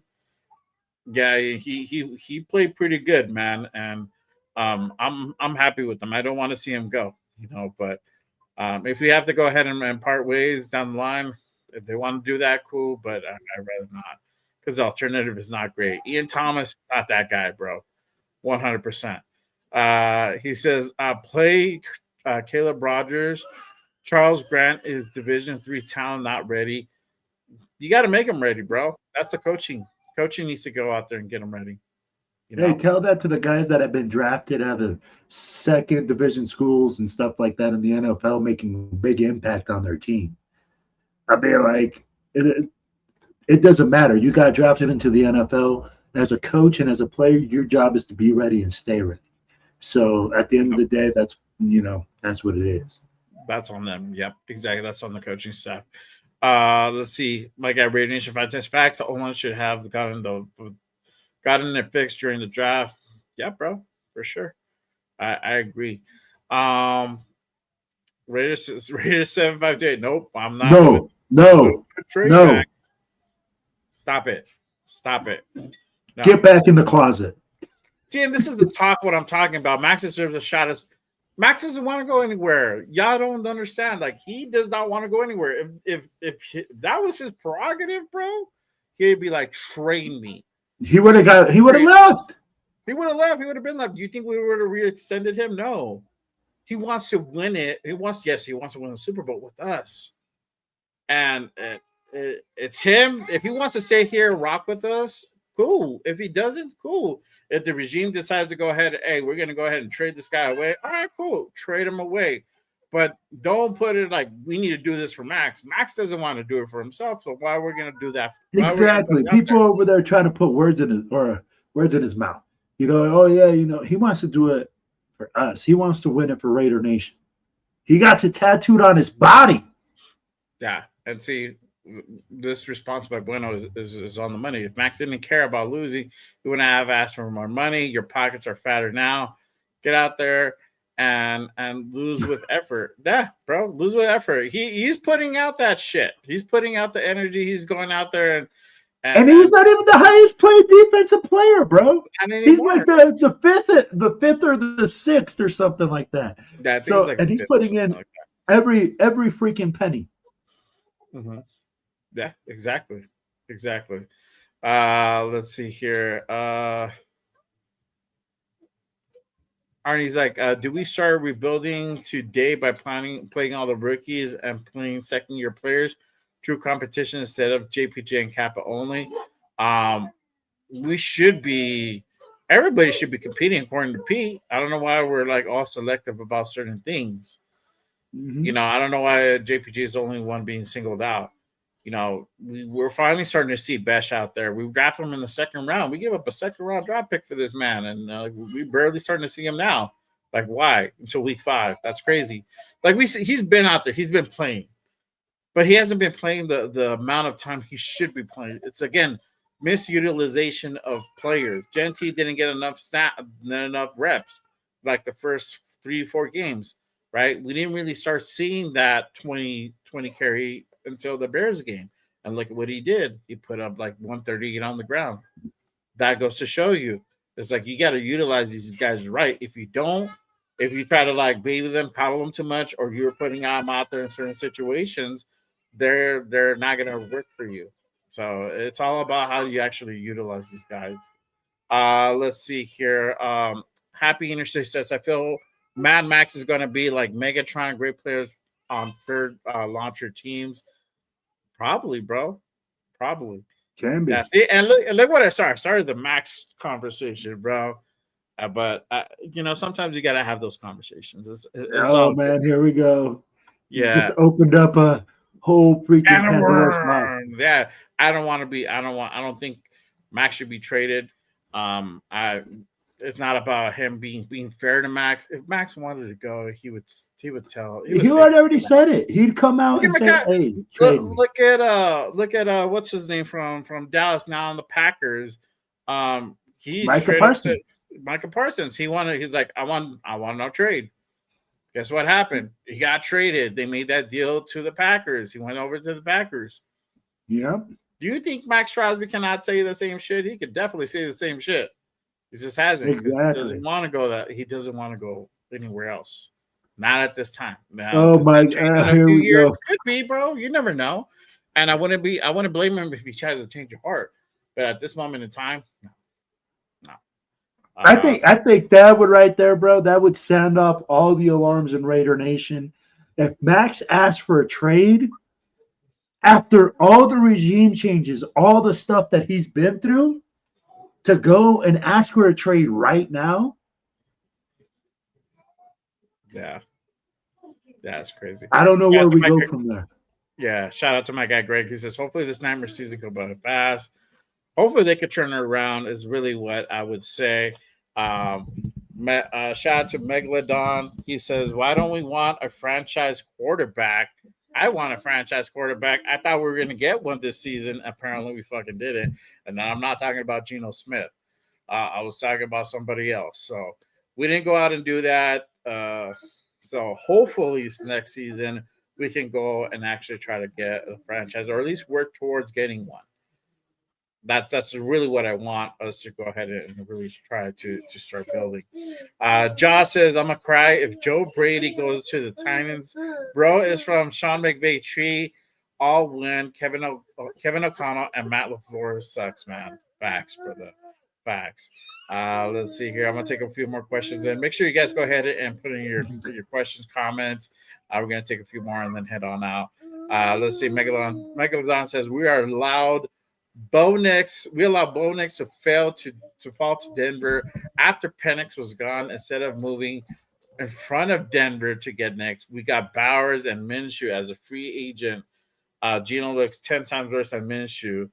Well, yeah, we got Bowers, which, hey, we got the best. Bowers is a beast. Bowers is a beast. Bowers is a different dimension, bro. Yeah, like I can't hate on that. If you're going and saying, "Oh, Bowers," and I'm like, no, yeah, you're right. We need a quarterback, but Bowers is a different dimension. That guy fucking makes us three-dimensional. Mm-hmm. Yeah. So if there was a draft to go in hard on a quarterback, I think it would have been that prior, not last year's, but the year prior's draft. There was obviously you had JJ McCarthy, Drake May, you had Jaden Daniels. Nothing was ever done to go ahead and put any investment into that. And I know Telesco came out and says because we weren't equipped or whatever. That's your job. That was his job to get us ready. He thought, okay, I can wait and buy my time and do it in year 2 or 3 if he thought it was still around. It doesn't work that way. Obviously, he didn't know the Raiders like that. And obviously, he's not here anymore. He should have went out and built this team properly. He should have went out and got that out. He went out and got JPJ. He got DJ Glaze out of, JPJ is working out, but Glaze we're seeing he's being regressed. Now you can attribute it to different things. It could be him. It could be coaching. It could be a combination of both, But we should have probably invested more on that offensive line. You could have gone out and got some free agents as well. Agreed. That didn't happen. So the way you build a good contending team is through the draft and a combination of also free agency. The free agency part is like when you need to fill the gaps, right? Because there are certain weaknesses that you need to address that you just can't address on the draft unless you do it like Jeff, where you have like 20 fucking picks and then you're able to go ahead and fill out your roster, right? But in reality, it does not work that way. You only have a certain amount of picks you got to work with, and you make deals to go ahead and either take you up or go down, whatever, right? Mm-hmm. But yeah, it's hard to do. But that was ultimately Tom Telesco's job to go ahead and really get that going. So let's see here. I'll take a couple more. Alpha says the Titans got their first win today. If we lose next weekend, I'm canceling the rest of the season. He's like, no mas. No mas. That's it. I give up. He says if Gino is starting me next weekend, I'm not watching the game. I'm dead ass serious. Okay, bro. Hey, man. I don't blame you, bro. I don't blame you. I'm gonna watch. I'm always gonna watch and support my team. Yeah, man. Even if it kills me, bro. Even if it's like torture, it's like nails on the chalkboard. It's all good. Shout out to my guy Raider Jake. He says, "Go Raiders." There you go. That's what's up, bro. That's what's up. Okay, Jeff. Tomorrow. Max says he wants to trade you. No. Let's keep it in Planet Earth, bro. Let's keep it in Planet Earth. Here comes the tank talk. If we tank and secure a top 5 pick, trade down multiple picks for a 26-27 draft, trade Max for top picks, then focus on addressing the online and yada yada yada. That's how you build a team. Okay, Raiders Spy Tech. Let's see what actually happened, guy. Hey, we're taking applications at Allegiant Stadium. If you got the solution, go down there, Allegiant Way. fucking email Spytech, bro. Let them fucking know. Like, this is the formula, bro. You're You're sleeping on fucking it. up. You're fucking up. Do your job. Do your job. Shout out to Williams. He says, "Yeah, I need to do a minute rant." Yeah, exactly, bro. We've been ranting all that for the last almost 3 hours. Jesus Christ, man, shit. Yeah. There you go. Greg is already at least 5-0 on his fantasy team. Shout out to the guys doing fantasy. That's what's up. All right, but I think that's it. Really quick shout out to like over the 70 people in the building. Salute to everyone. Make sure you guys go ahead and hit that like and subscribe on this channel and also on my guy Raider Will's channel, Silver and Black Radio Podcast. Yes, sir. Help my guy out. He's trying to go ahead and get to that 500 mark. I'm just trying to grow, man. I'm trying to put good shows out there. I hope you guys enjoyed it. I hope this is therapy for all Raider Nation. This was not a pretty game by any means necessary, and we just need a vent. God damn it, whatever that looks like. And then we might agree on some things, we might not agree on some things. Some things might be too far, might be out there, and overreaction. Some things might be right on the money. It's all good. There was no wrong answers today. Even if Raiders 7528 give us his, formula to win on the draft the next 2 years, I respect that. Damn it, that is all good. I'm just still not about trading Max. Much love. I appreciate your input, dog, and for real, I'm not even joking, man. Appreciate you. Appreciate everyone tapping in, and as always, rocking with us on this Sunday post-game reaction show. I hope everybody feels a little bit better and we kind of get through the week. Tomorrow's going to be rough. It's all good. I'm going to be back with Raiders Unfiltered. I'm going to run this shit back, and I'm going to keep talking fucking shit until something fucking happens. So either we change or get off the pot, however the saying goes. I don't know. What's the saying go? Either change or get off the pot. Yep. Shit or get off the pot. Shit or get off the pot. I like the pot, so it probably won't happen. See? There you go. Oh, man. But salute to everyone in the building. Salute. Make sure you guys, again, hit that subscribe button. Follow me on all my channels. Will, let them know where they can find you at. Let them know what you got going on. The platform is yours, my friend. Oh, thank you, my brother. So, guys, I'm on Silver Black Radio Podcast. On Tuesdays, I do the Most Notorious podcast with my boy Raider Jeff, Cheeto Linus, and James. On Thursday, we're going to be doing the Silver and Black Radio Podcast. And then I jump on from podcast to podcast on the week, just trying to grow and put out good content and represent the Black Hole and represent Raider Nation. Thank you guys for listening. And, hey, make sure you hit my boy up right down there. Hit that like and subscribe button. And, man, I can't wait to interact and see Raider Nation around.